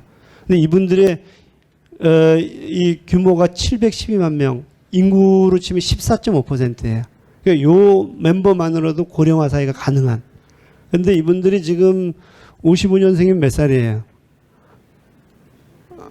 65세죠, 그죠? 10년 있으면 이분들이 75세가 되고 65세가 돼요. 그럼 아마 노인복지관에 이분들이 상당히 많이 좀 나타나지 않을까 이제 생각을 좀 하고 있는 건가요? 자, 그런데 그래서 이제 이 두 노인들을 이제 비교해 봤어요. 이렇게 이미지를. 보통 이런 이미지죠. 이런 이미지고 노인의 특징을 또 이렇게 잡아봤어요. 늙은이고 늘 그러니 그래서 돌봄의 대상이고 늘 그러니고 체념하고 살고 우리가 연민의 집인 복지관이라는 데서 우리 서비스를 받아야 돼요. 그리고 가족의 서비스를 받아야 되고 이분들은 성공한 노인이고 자산을 관리해요. 대부분이 집이 있고 또 자식들에게 물려줄 돈도 있어요. 그리고 끊임없이 나를 물어요. 어떻게 묻냐면 인문학 해달라. 그 다음에 죽음 관리, 자산 관리, 여가 관리 온통 요구들이 많아요. 나를 물어요. 끊임없이. 그리고 이제 자기 개발에 힘써서 우리 이제 정책이 뭐냐면 50 플러스 그 다음에 인생 이모작 뭐 이런 정책들 다 일로 가요. 그리고 이 양반은 자기 가족을 자기가 책임져요. 이런 노인인데 제가 이제 뭐라고 말씀드리냐면 이런 노인들이 이제 많이 나타날 거다 복지관에. 근데 문제는 뭐냐면 이 노인이 이 노인보다 복지관에서 이 노인 훨씬 귀찮아요. 왜냐하면 서비스를 주면 어디서 정보를 갖고 왔는지 이건 왜 여기는 안 주냐서부터 시작하고 그 다음에 뭘 주게 되면 서비스 질이 나쁘다고 얘기하고 엄청난 민원을 제기를 해요. 그리고 그것을 안 들어주면 뭐라 그래? 내가 당장 내일 구청장이 내 친구를 만나러 가겠다고 말이야. 이렇게 얘기를 해요. 근데 이분들은 도시락과 김치를 주게 되면 너무 고마워해요. 관장님이 나타나면 관장님이 없어서 우리가 어떻게 할 뻔했어요. 굉장히 은혜를 받았다고 생각해요. 그래서 복지관에서는 사실 이쪽 노인들이 훨씬 뭐 이렇게 얘기하면 뭐하지만 이렇게 이 케어하기가 편해요. 이쪽 노인들은 어마어마하게 민원성이 늘 우리가 긴장을 해야 돼요. 그런데 요 두 노인들의 특징은 뭐냐면 나를 돌봐달라는 건가요. 도시락으로 돌봐주고 인문학으로 돌봐달라는 건가요. 나를 돌봐달라는 건가요. 그러니까 이분들에게서는 기본적으로 아까 말씀드렸던 이 공동체의 문제라든가 시민으로서의 권리라든가 아까 우리가 그 얘기했던 그런 문제식들이 없어요. 오히려 그런 문제식들을 얘기하기 시작하면 뭐라고 얘기하면 너 빨갱이야 이렇게 얘기를 해요. 오히려. 그러니까 이제 제가 지금 말씀드리고 싶은 것은 요 노인들이 요 베이비 부모들이 굉장히 개인주의자들, 인디비듀얼 리즘에 있는 굉장히 개인주의자인데 이분들은 오히려 이 국민교육 헌장도 배웠고 국기에 대한 경례도 굉장히 공동체에 대한 공동체가 옳으냐 틀리냐는 뭐 차지하고 오더라도 굉장히 오히려 공동체에 대한 고민들이 많다면 이분들은 굉장히 개인주의자예요. 그래서 제 이제 고민은 뭐냐면 복지관에 이렇게 성공한 노인들로 드글드글 되게 되면 복지관이 이 사람들에게 치닥거리를 하다가 말 것이다. 이런 질문들이 있고 그리고 이 수많은 노인들이 이렇게 하고 있는 것들이 한 국가적인 차원에서 보게 되면 과연 바람직할 것이냐 이제는 고민들이 있는 건가요. 그래서 노인들에게 새로운 정체성을 부과해보자. 그래서 늙은이 성공한 노인 말고 선배 시민이 있다 이런 건가요. 이게 시민이거든요. 시민은 뭐 아주 간단해요. 어떻게 간단하냐면 뭐 이런 건 거예요. 제 나름대로 이제 이것을 좀 이론화해 보려고 이렇게 좀 정리도 해봤고 글도 써보고 그랬는데 일단 성공한 나는 자신을 관리하는 노인이고 공동체를 돌보는 노인인 건가요. 그러니까 아까 통에 대한 문제 제기도 하고 그 다음에 시민으로서의 권리에 대한 질문들도 하고 아까 참치캔을 가지고 어느 회사 제품에 정부는 뭐하고 있어 이렇게 질문도 좀 본질적인 질문들도 하고 그 다음에 끊임없이 지금 현재의 문제들에 대해서 비판도 하고 대안도 좀 제시해 보려고 하고 그리고 위험의 원인들도 좀 사회적인 문제들도 좀 제기해보고 관계와 구조를 변화시키려고 하고 뭐 이런 노인들인 거예요. 오른쪽의 노인들. 그래서 이런 노인들이 우리가 이제 이 선배 시민이라고 해보자. 그래서 세 노인을 비교해봤어요. 늙은이는 돌봄의 대상이고 늘 그러니고 체념하고 살고 있고 성공한 노인은 자기 개발에 힘쓰고 나를 묻고 독립적이더라. 선배 시민은 공동체의 의미를 묻고 돌봄의 대상에서 돌봄의 주체고 그런 이제 비판하더라. 이제 이런 이제 범주가 굉장히 좀 달라지더라. 이런 얘기거든요. 그래서 요거를 가지고 이제 노인을 새롭게 호명해 보는 건가요. 인간이 자기의 정체성을 어떻게 자기 스스로 부과하느냐에 따라서 굉장히 달라지거든요. 그러니까 노인에 대한 것들을 이제 이런 방식으로 한번 좀 호명을 해보자. 그리고 그럼 이런 노인들의 실천들은 굉장히 달라져요. 어떻게 달라지느냐? 그 얘기들 이제 한번 이분들한테 나눔을 얘기를 해요. 나눔. 근데 나눔을 이렇게 얘기를 해요. 아까 그 성공한 노인들 있잖아요. 또 늙은이도 마찬가지인데 나눔 1.0은 뭐냐면 나눔을 이렇게 얘기를 해요. 보면 나눔은 불쌍한 사람들을 도와주는 건 거다. 특히 성공한 사람들은 노블리스 오블리주의 정신으로 도와줘야 된다. 그러면서 우리가 자선을 베풀어야 된다. 이렇게 이제 얘기를 해요. 근데 이쪽은 뭐라고 얘기하냐면 이쪽은 그들은 나와 같은 시민들이야. 그런데 5명의 거인들이 침투를 해갖고 거기에 취약해진 사람들이 있어. 그럼 그들은 지금 권리의 침해를 받은 건 거야. 그래서 우리는 그런 공동체의 변화를 통해 우리 권리들을 찾아야 돼. 뭐 이렇게 이제 달라지는 건가요. 요걸 다시 얘기하면 이렇게 돼요. 나눔 1.0과 2.0을 제가 이제 나눴는데 나눔 1.0은 자선이고 태도가 불쌍한 사람 도와주는 건 거고 변화는 아까 그 통 속에 적응하는 노력하는 의지적 개인을 만드는 건 거고 그리고 자선형 실천들을 하는 건 거다. 이쪽은 보게 되면 이게 이제 아까 얘기한 대로 서로 의존하는 거죠. 연대하는 건 거죠. 우리가 연대했었을 때 가장 안전하고 그리고 우리는 시민들이고 불쌍한 사람들이 아니고 그리고 우리는 배고프지 않는 아프지 않는 연대 공동체들의 최소한의 공동체를 만들어야 되고 그리고 우리의 실천들도 저런 공동체의 변화에 관련되는 실천들을 해야 된다. 이제 이런 이야기들을 할 수가 있다는 건가요. 그래서 요거를 가지고 이제 제가 이 한노역과 함께 이제 고민하면서 만들어낸 개념이 사회적 위험에 어떻게 맞설 거냐. 이 선배 시민은 근데 보통 돌봄의 자원봉사라는 거 이렇게 1.0이죠. 나눔 1.0으로 이렇게 불쌍한 사람 도와주는 건 거다. 근데 나눔 2.0은 이제 이 선배 시민은 권리형 자원봉사를 하는 거다. 그래서 공동체의 변화들을 만들고 뭐 이런 자원봉사들을 한번 해봐야 되지 않겠느냐. 이런 질문인 건가요. 자, 그래서 이제 요거를 가지고 선배 시민 실천에 대한 고민들을 하기 시작했어요.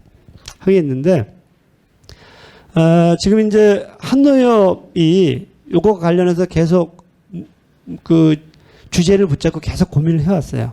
첫 번째가 요거예요. 선배시민 대학을 2016년에서 17년을 했어요.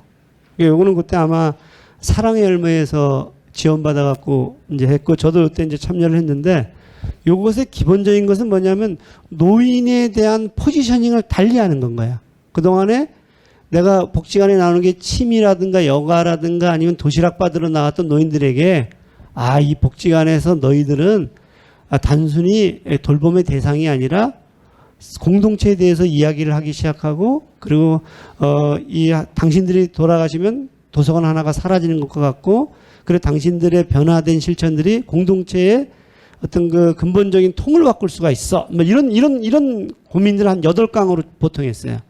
그래서 이때도 아마 복지관이 제가 그때 몇 개 기관에 참여했는지 잘 기억이 나지는 않지만 거의 그래도 한 한 100개 기관 뭐 정도가 참여했을까 싶어요. 아무튼 그거는 제가 100개는 아닌 것 같네요. 왜냐하면 요때가 한 60개 기관에 참여했으니까. 아무튼 그때 그런 선배시민대학을 해서 2년 동안 했어요. 그러나서 자 그러면 이제 이런 관점이 바뀌었잖아요, 본인이. 그럼 실천을 한번 가보자. 근데 실천을 갔었을 때 아까 얘기한 대로 권리형 실천으로 한번 가보자. 그래서 선배시민 자원봉사. 그냥 자원봉사가 아니라 선배시민 자원봉사다. 다시 이걸 보게 되면 요건 건 거예요. 그동안에는 우리 보통 자원봉사하면 이렇게 했거든요. 이렇게 했던 것을 이러한 영역들 한번 개발해보자. 권리형 자원봉사로. 그래서 이제 뭘 했냐면은 그 2년 동안은 어떻게 했냐면 이렇게 선배시민 자원봉사를 2년 했어요. 이게 한 57개 복지관, 60개 복지관 참석을 했거든요. 참여를 했고 그 다음에 이제 올해가 이제 5년 차잖아요. 그럼 지평을 좀 확장해갖고 선배시민 교육의 실천과 과정들 한번 좀 만들어보자. 지평을 확장해보자. 이제 이런 얘기거든요.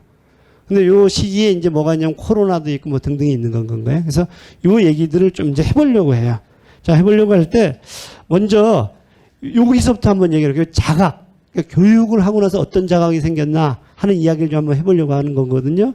그래서 선배 시민의 자각을 영상을 하나 준비했어요. 이때 저희가 갖고 인터뷰를 한 영상인데 한번 들어볼게요. 전에는 노인이 뭘 할까 별로 할 일이 없을 것이다. 그리고 해봤자 누가 인정해주지도 않을 것이다. 그런 생각을 했는데 선배 시민이라는 이 이름으로 살아가면서 아주 좋습니다. 왜냐하면 후배들이 많이 저를 응원해주고 선배시민대학을 공부하기에는 그냥 나이 많은 노인, 그저 어르신, 나는 아무것도 할 수 없다, 아무것도 할 수 없는 노인이라고만 생각을 하고 지냈었는데 선배시민대학에 가서 인문학 강의를 듣고 나니까 나는 누구인가 나를 인식하게 됐고, 그리고 이 사회를 보는 시각이 달라지고, 그리고 내가 여기서 할 수 있는 일이 떠올라서 전보다는 눈이 달라지고 귀가 달라지고 마음이 달라지고 행동이 달라졌습니다.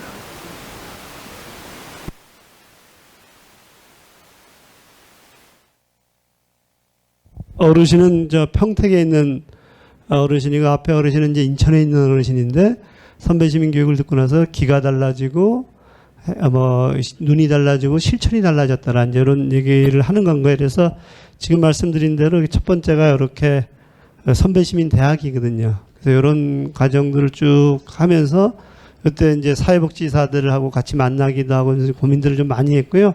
2년째가 이제 아까 선배시민 이제 실천인 건데요. 실천은 아마 여기가 되게 상징적이긴 한데 여기 보시면 실천과 관련해서 그런 건데요.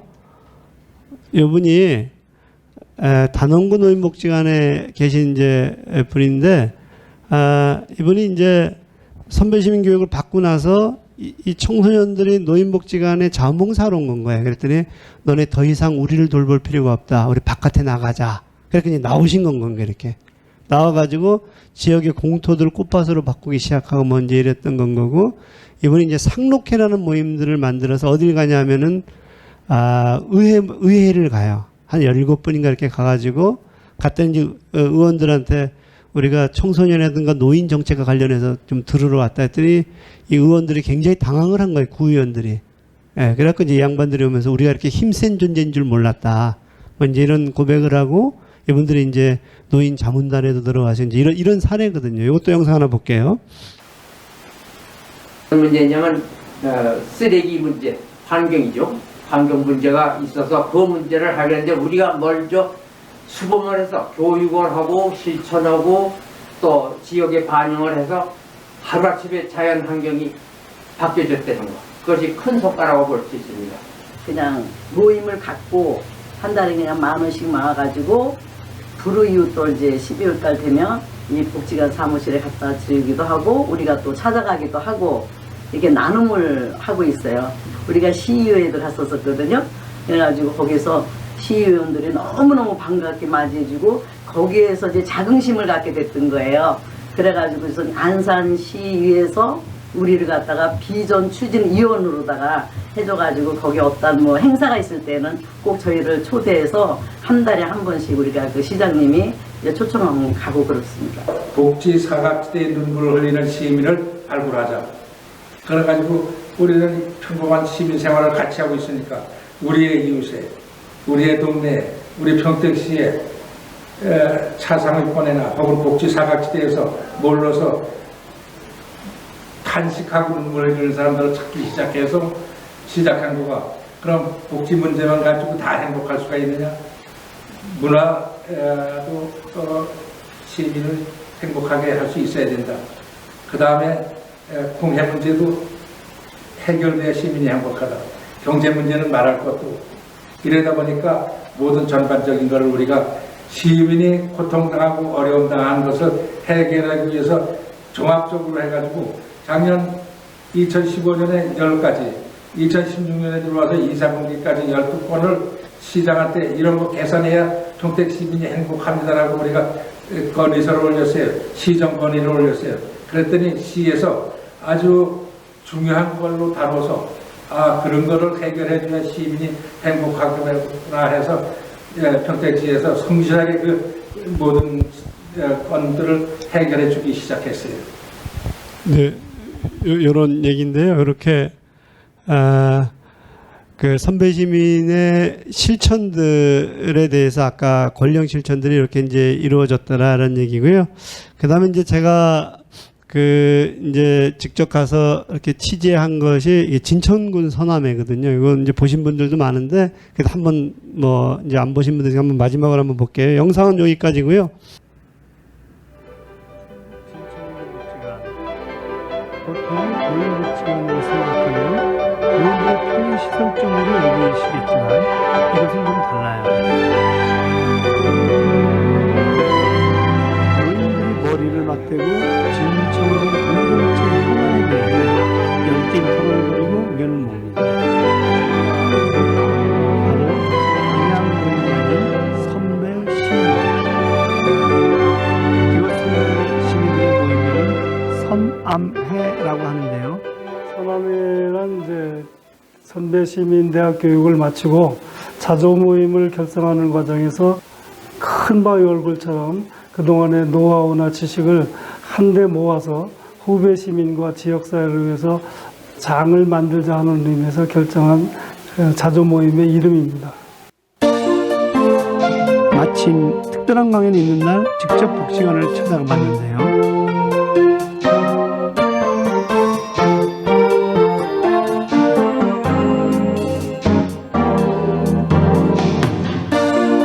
선배 시민의 활동을 자각하고 학습하고 소통을 시작한 사람들, 그들의 열정이 그대로 전해지지 않습니까? 강연이 끝나고 선배 시민들이 직접 제시해 수정된 주변 환경을 둘러봤습니다. 여기 어디까지 연결이 돼요? 저 밑에까지요. 저기 이렇게 찾으러 가는데. 그럼 서남에는 이 아이들을 어떻게 해야 되는 거예요? 모여서 계속 이런 협의를 하니까요. 그러니까 매번 모이면 의제를 하나씩 뽑아내려고 그러는 거예요. 선배 시민의 아이디어로 탄생한 눈에 띄는 주차장뿐만 안전한 보행을 고려한 나무 보도블록부터 사회 전반의 다양한 문제들이 선배 시민들의 적극적인 실천을 통해 조금씩 달라지고 있습니다. 오랜 경험과 지혜를 바탕으로 모범이 되는 새로운 연현상 선배 시민. 이곳에서 나온 안건은 단지 고민 단계로 끝나지 않습니다. 지자체와 관련 기관과의 협의를 통해 정책으로 이어지는 개선안이 되고요. 또 함께 실천 활동을 펼치는데요. 그야말로 스스로 소통의 장을 만들고 지역사회의 변화를 이끄는 아주 모범적인 선배 시민들의 모습인 것이죠.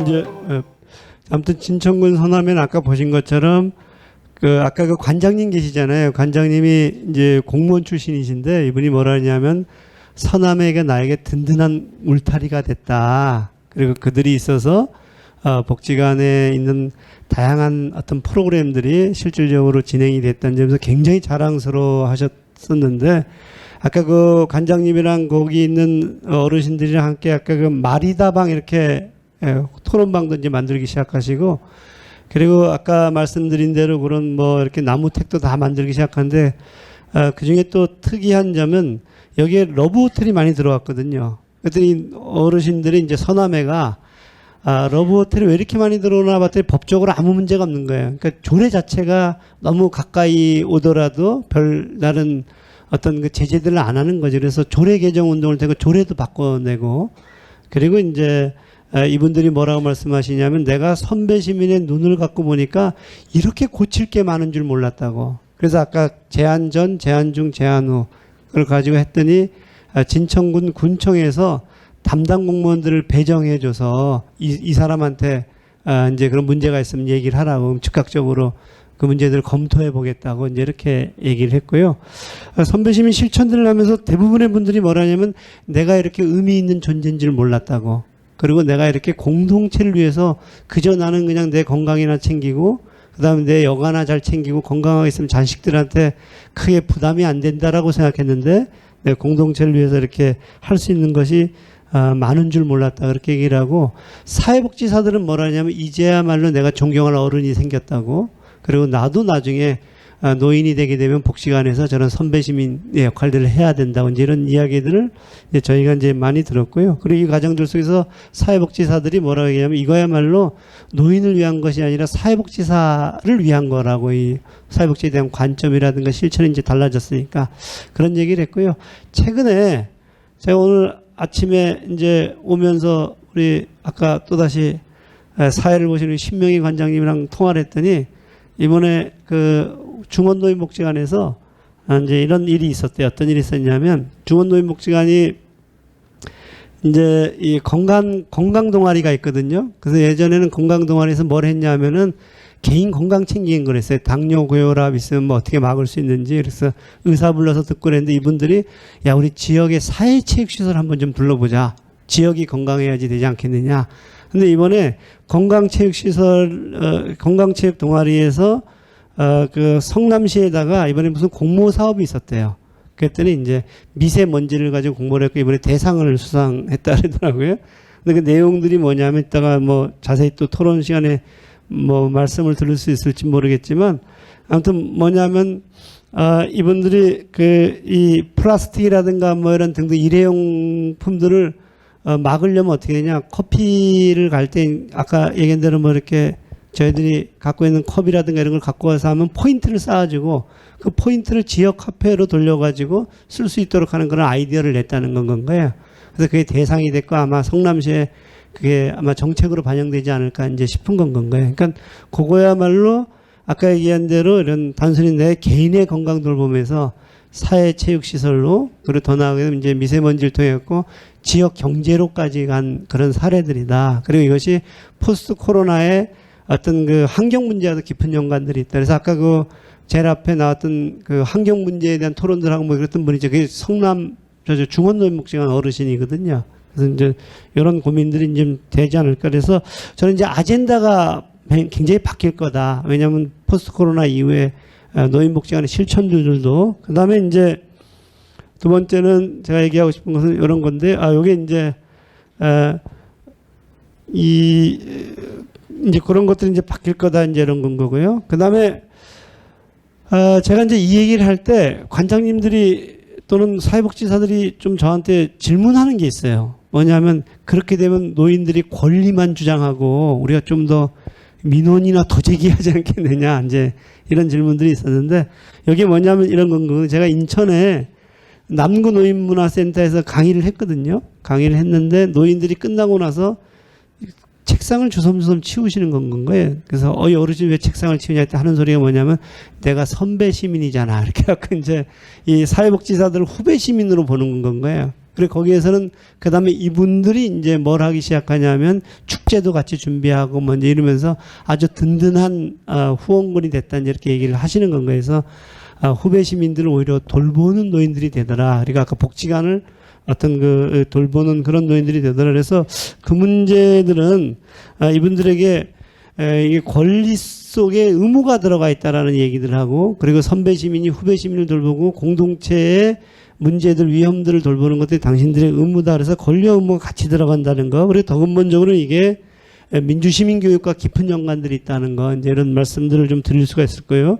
그러나서 이제 그렇게 하다 보니까 제가 이제 드는 생각은 복지관 전체가 이 문제들에 대해서 비전과 철학을 가지면 훨씬 더 이 사업이 쉽거든요. 그래서 여기 제가 뭐 중원노인복지관 사례를 자꾸 얘기해서 그러긴 한데, 제가 여기 강의를 많이 나갔거든요. 근데 자원봉사 사업이 선배시민 가치와 철학을 가지니까 권리형 자원봉사를 바뀌고, 건강증진 사업도 건강동아리가 이렇게 공동체에서 아까 미세먼지까지로 가고, 기획 홍보도 개인 취미에서 지역 공동체 문화 콘텐츠가 발견되고, 노인 일자리 사업도 바리스타 재능 나눔의 어떤 그 개인적인 어떤 그 일자리로 갔던 것이 이제 대학교에 그 중간고사 기말고사 때 가서 우리가 너희들을 응원할게 해서 청년들이랑 만나기 시작하고, 그걸 매개로 해서 세대 통합도 이렇게 가더라. 그래서 이 모든 것들이 하나의 이 관점이 바뀌면 사업들이 전부 다 바뀔 수 있다, 이제 이런 얘기거든요. 그래서 제가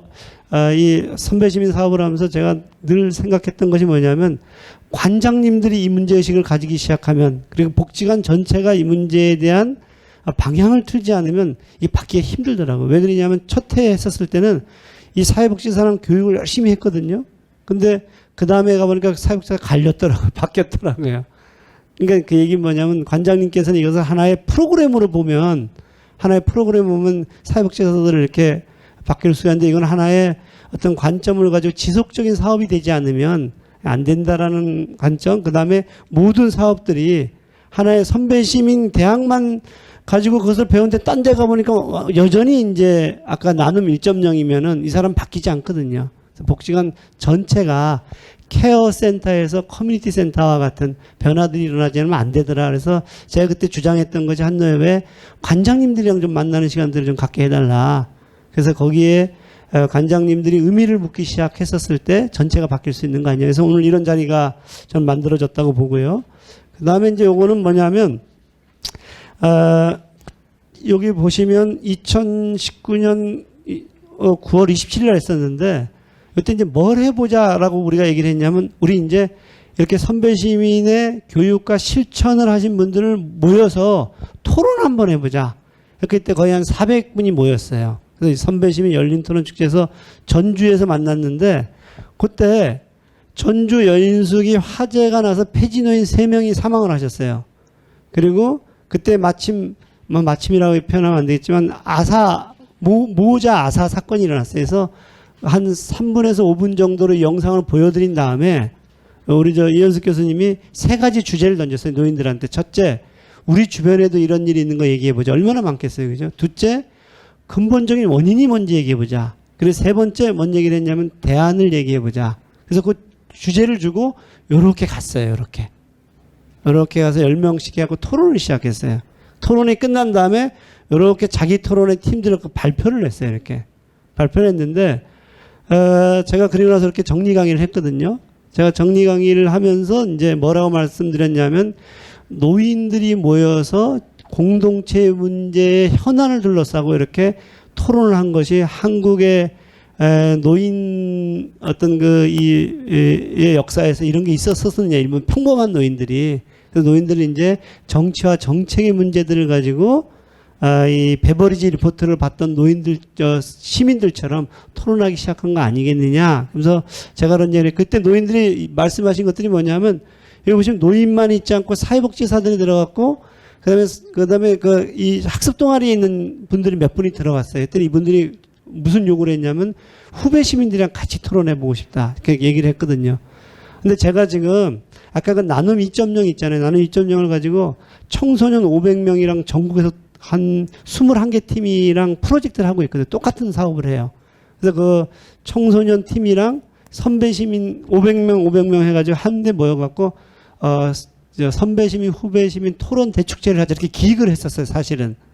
그래서 이게 9월 달에 장충체육관에서 할까 연세대학교에서 할까 막 이제 고민하고 막 알아보는 중에 이제 코로나가 왔거든요. 그래서 제가 이제 회장님도 바뀌셨고 했으니까 요거를 뭐 규모를 축소할지 아니면 줌으로 할지 어떤 형태든 간에 좀 고민을 해봐야 되겠다 지금 고민을 하고 있는데 제가 이제 이렇게 얘기를 했더니 우리 이제 이 박재호 관장님이 저기 춘천에 뭐라고 말씀하시냐면 그러면은 올해는 이제 2020년이죠. 2020년에는 지역 선배 시민 총회를 좀 지역별로 좀 해보자. 강원 지역 총회, 뭐 부산권 지역 총회, 뭐 지역 총회를 해갖고 연말에는 모여가지고 선배 시민 이 총회를 한번 해서 그때 노인복지법이라든가 이런 문제들을 좀 전국적으로 한번 토론해보자는 제안을 하셨었고 아마 오늘도 이제 그런 제안을 하실 것 같아요.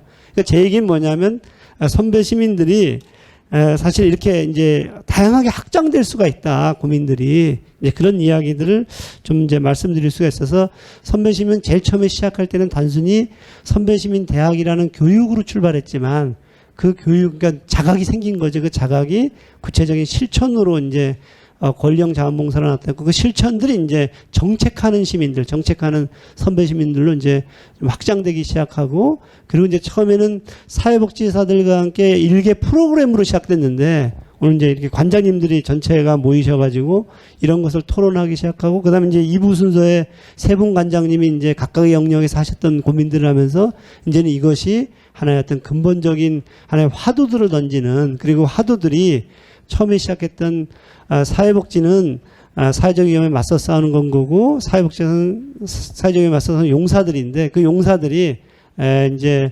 이 뭐랄까 이 선배 시민들과 함께 광장들을 만들어가는 것들로 이제 확장되고 있다는 점 이렇게 생각을 하고 있고요. 그래서 이제 결론을 내려볼게요. 결론은 이제 이상이 일상이 되도록 상상하라, 실천하라 이제 이런 얘기인데요. 요거는 이제 제가 오늘 제안하는 건데 첫 번째는 뭐냐면 인간에 대해서 좀 근본적으로 생각을 해보자. 인간은 제가 처음에 시작할 때 호모 이코노미쿠스였잖아요. 그러니까 경제적인 동물이었는데 사실 인간이라는 것은 호모 이코노미쿠스는 생존의 이기적인 인간이다. 여기서 이기적이라는 것은 뭐냐면 시장에 나가서 돈을 버는 거로 오리엔티드 된 인간이거든요. 이게 근대적인 소위 얘기했던 아담 스미스와 그 GDP 경제학에서 얘기한 인간이거든요. 생존의 이기적인 인간이었는데 우리가 이제 고민하는 것은 자기 존재의 의미를 물으면서 공동체에 참여하는 인간. 이게 실전의 정치적인 인간이다. 이게 호모 폴리티쿠스예요. 이게 아리스토텔레스가 얘기한 이 정치다 그러니까 사람들은 그 정치가 무슨 뭐 국회의원이 되고 지역 시의원이 되고 당에 가입하고 이렇게 생각하시는데 그런 것이 아니라 인간은 굉장히 공동체에 참여해서 발언하는 존재다. 이게 이제 아리스토텔레스의 자기 목소리로 공동체에 참여하는 존재다. 이게 이제 선배 시민이거든요. 그래서 그것을 통해 갖고 공동체가 어디로 가야 될지, 공동체가 어떻게 만들어져야 되는지를 끊임없이 묻는 거. 요런 시민들이 이제 정치적인 인간이다. 이렇게 하고. 그리고 그 시민들은 베버리지 리포트의 시민들이 모여서 떠든 다음에 마을과 국가 속에서 정책을 변화시켰듯이 이 속으로 들어가야 된다. 그래서 아까 진천군 노인복지관, 중원 노인복지관 뭐 등등의 노인들이 이제 그렇게 들어간다는 건 거예요. 저는 이게 굉장히 좀 그 인간에 대한 인간의 존재론적인 본성에 대해서 우리는 배고프지 않을 권리가 있고 그 다음에 아프지 않을 권리가 있고, 그 다음에 최소한도 무지로부터 해방될 권리가 있고, 뭐 이런 것들을 권리로서 고민해야 되고, 그 다음에 안전할 권리가 있고, 인간다운 권리가 있고, 인권적인 권리가 있고, 이제 이런 것들이 돌봄의 대상으로서의 노인이 아니라, 이제 그들 스스로가 말하게 하는 것을 매개하는 사회복지가 이제 고민돼야 된다. 이런 것이 이제 첫 번째 제 얘기고요. 그래서 인간에 대한 고민들을 해야 된다. 그래서 두 번째는 그 관점들 속에서 노인은 돌봄의 대상이 아니라 그들이 공동체에서 말하는 시민이다. 그리고 공동체를 누구나 다 돌보는 그런 본성들을 가지고 있다. 그래서 이거는 뭐 유럽에 또는 뭐 이렇게 이 유럽 연합에 있는 노인들이거든요. 모든 노인들은 사회적 문화적 삶에 대한 권리를 갖고 있고 미래 세대의 공동체와 동료에 대한 책임을 진다. 그래서 이런 노인에 대한 관점 전환, 우리는 지금 그것을 선배 시민으로 표현하고 있거든요. 그러니까 이제 노인에 대한 관점 전환들을 가지고 거기에 걸맞는 광장으로서의 복지관, 거기에 걸맞는 매개자로서의 사회복지사, 대한 고민들을 좀 해가야 되지 않겠느냐, 이런 것이 두 번째 얘기고요. 세 번째는 이제 복지에 대한 얘기인데요. 우리는 선별복지에서 이제 보편복지로 가야 된다는 생각을 하는 건가요? 갈 때, 이게 갈 때 중요한 것은 뭐냐면 우리는 그동안 복지하면은 더 주는 것만 생각했거든요. 오늘은 100만 원 줬는데 내일은 120만 원 주는 게 이게 수당으로서의 복지거든요. 근데 사실은 그들에게 줘야 되는 것은 시민력. 그러니까 예를 들면 이제 권리와 권력을 줘야 된다. 그러니까 수당을 주는 것을 넘어서서 권리와 권력을 줘야 된다. 그래서 사실은 선별복지에서 보편복지로 갈 때 더 주는 것이 아니라 시민력이라는 브릿지들 속에서 이런 체계들을 만들어 가야 된다. 그래서 자녀적 복지와 제도적 복지와 그다음에 우리로 치면 선배 시민 복지들을 안전복지 형태 이렇게 돌리는 그런 구상들을 해야 되고, 그래서 이제 시민력을 바탕으로 해서 선배 시민론이죠.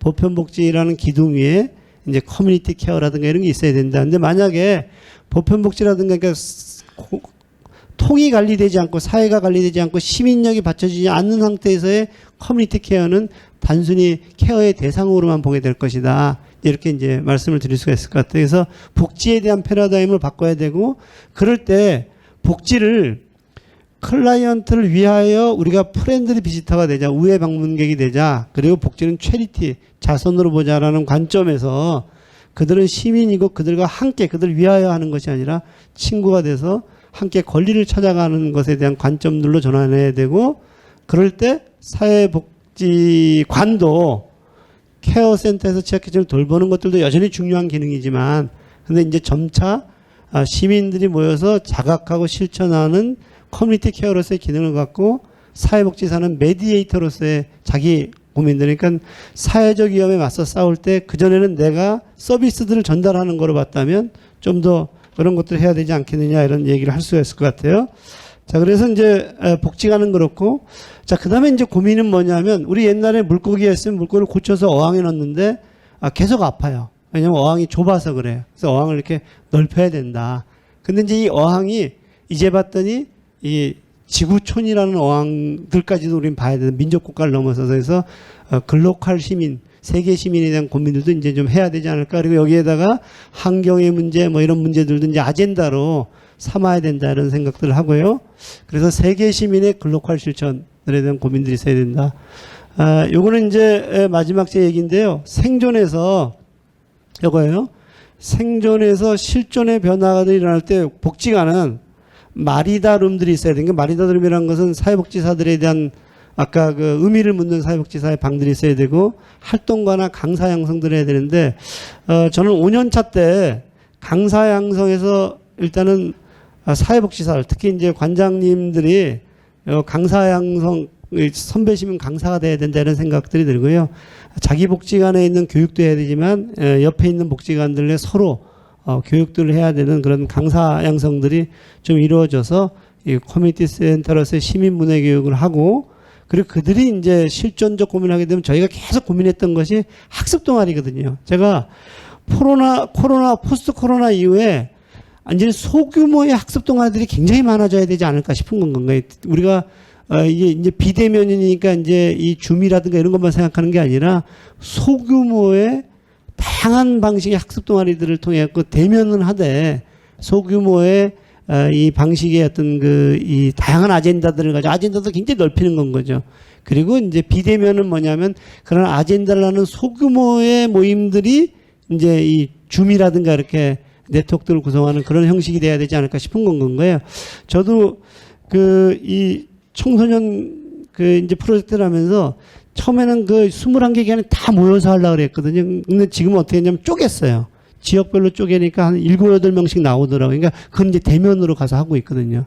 그리고 이제 전체적인 것은 그 대면에 기반을 해서 줌으로 하고 있거든요. 그래서 아마도 이런 학습 동아리와 같은 그런 형태들의 모양이라든가 실천 형태 좀 달라지고, 그리고 이제 국가와 마을과 법제도로 가는 다양한 콘텐츠를 만들어야 된다는데, 제가 지금 청소년 하는 것은 EBS랑 같이 하거든요. 그래서 제가 오늘 관장님도 회장님도 오셨는데, 이제는 이런 실천 사례들을 진천군처럼 그런 비디오들을 한 50개를 만드는 건 거예요. 그리고 50개들을 제가 이제 강의하는 것은 이런 이론적인 것보다 실천적인 걸 한두 번 보여주고 나서 그것을 역으로 이론을 설명하는 것이 훨씬 이해가 빠르더라고요. 그래서 우리 한노엽도 이런 국가 말로 간 법제도에 대한 개선으로 간 그런 진청군이나 이런 사례들을 잘 찍어가지고 이번에 저희가 EBS랑 같이 한다고 제가 말씀드렸는데 청소년은 가족이 확산시키는 것에 대해서 좀 고민을 해야 되지 않을까 이런 건 거고요. 그래서 선배심을 위한 매니저와 강사 양성을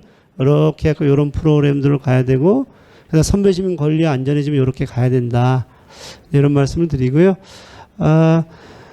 세상이 바뀔 때 큰 거 한 번이 일어나가지고 바뀌는 경우는 없더라고요. 큰 거 한 번이 바뀔 때는 300개의 징후가 있고 그 징후들이 29개의 작은 사건을 만들어 크게 바뀌었다는 건 거예요. 저는 선배 시민이 한국의 사회복지 그리고 한국의 문명들을 바꾸는 300개의 징후를 만드는 그런 실천이라고 보는 건 거예요. 그리고 그것은 하나의 어떤 나를 따르라는 영웅의 탄생이 아니라 수없는 어떤 그 시민들이 자기 목소리로 얘기하는 시민들이 도처에 있는 것을 만들어가는 과정이라고 생각하고 있거든요. 그리고 마침 이번에 이 선배시민, 이번에 이 자원봉사가 7,000분, 8,000분의 노인들이 참여한다고 제가 들었고, 더 근본적으로는 저는 관장님들이 이렇게 200개의 복지관에 있는 관장님들이 참여한다는 걸 들으면서 무슨 생각을 하게 되냐면, 처음에는 300개에서 한두 개 징후를 만들어냈던 것이, 선배시민 대학이었고, 그 다음에, 10개, 20개를 만들었던 것이 선배시민 자원봉사였다면 지금 5, 6년 차는 아까 선배시민 총회도 만들고 이런 어떤 그 증거 영상들도 만들고 홍보도 만들고 이론도 만들고 그래서 300개의 징후로 만들어가는 것이 아닐까. 그리고 그 징후들이 그 29개의 작은 사건들을 만들고 그리고 근본적으로 한국 사회를 만들어야 된다. 그래서 이상이 일상이 되도록 상상하는 것이 이 선배시민이고 그리고 한노협이 그리고 선배시민 실천들이 걸어가면 이제 우리가 걸어가면 길이 되는 그 길을 내시는 이 선배시민 사업이 되기를 그리고 실천들이 되기를 진심으로 기대하면서 보통 제가 기대하면서 할 땐 벽에 기대는데 앞에서도 계속 아재 개그를 안 했기 때문에 막판에 아재 개그를 한다는 것은 상당히 뜬금없기 때문에 그 이야기를 안 드리고 기대하면서 저도 함께 제가 할 수 있는 일이 있다라면 조금이나마 도움이 되도록 노력하겠습니다. 고맙습니다. 네. 선배시민에 대한 개념부터 그 코로나 시대 노인복지관의 방향까지도 고민해 볼 수 있는 시간이 아니었나 생각을 합니다. 다시 한번 유범상 교수님께 뜨거운 박수 부탁드립니다. 네. 감사합니다. 온라인으로 혹시 참여하고 계신 관장님들도 그 적극적으로 지금 계속 한 100여 분, 115명 정도 참여하고 계신 것 같아요. 근데 이제 질의사항이 있으신 분들은 여기 현장에서도 2부에서 같이 받도록 하겠습니다. 그리고 온라인상에서도 질의사항 있으신 관장님 직원분들께서는 온라인 채팅방에서 남겨주시면 여기서 수합을 해서 같이 질의하고 토론할 수 있도록 그렇게 하겠습니다. 긴 시간 수고 많으셨고요. 잠시 휴식하고 우리 직원이 15분 쉬라는데 20분 쉬어도 네네네. 다 4시에 정확하게 시작하도록 하겠습니다. 수고하셨습니다.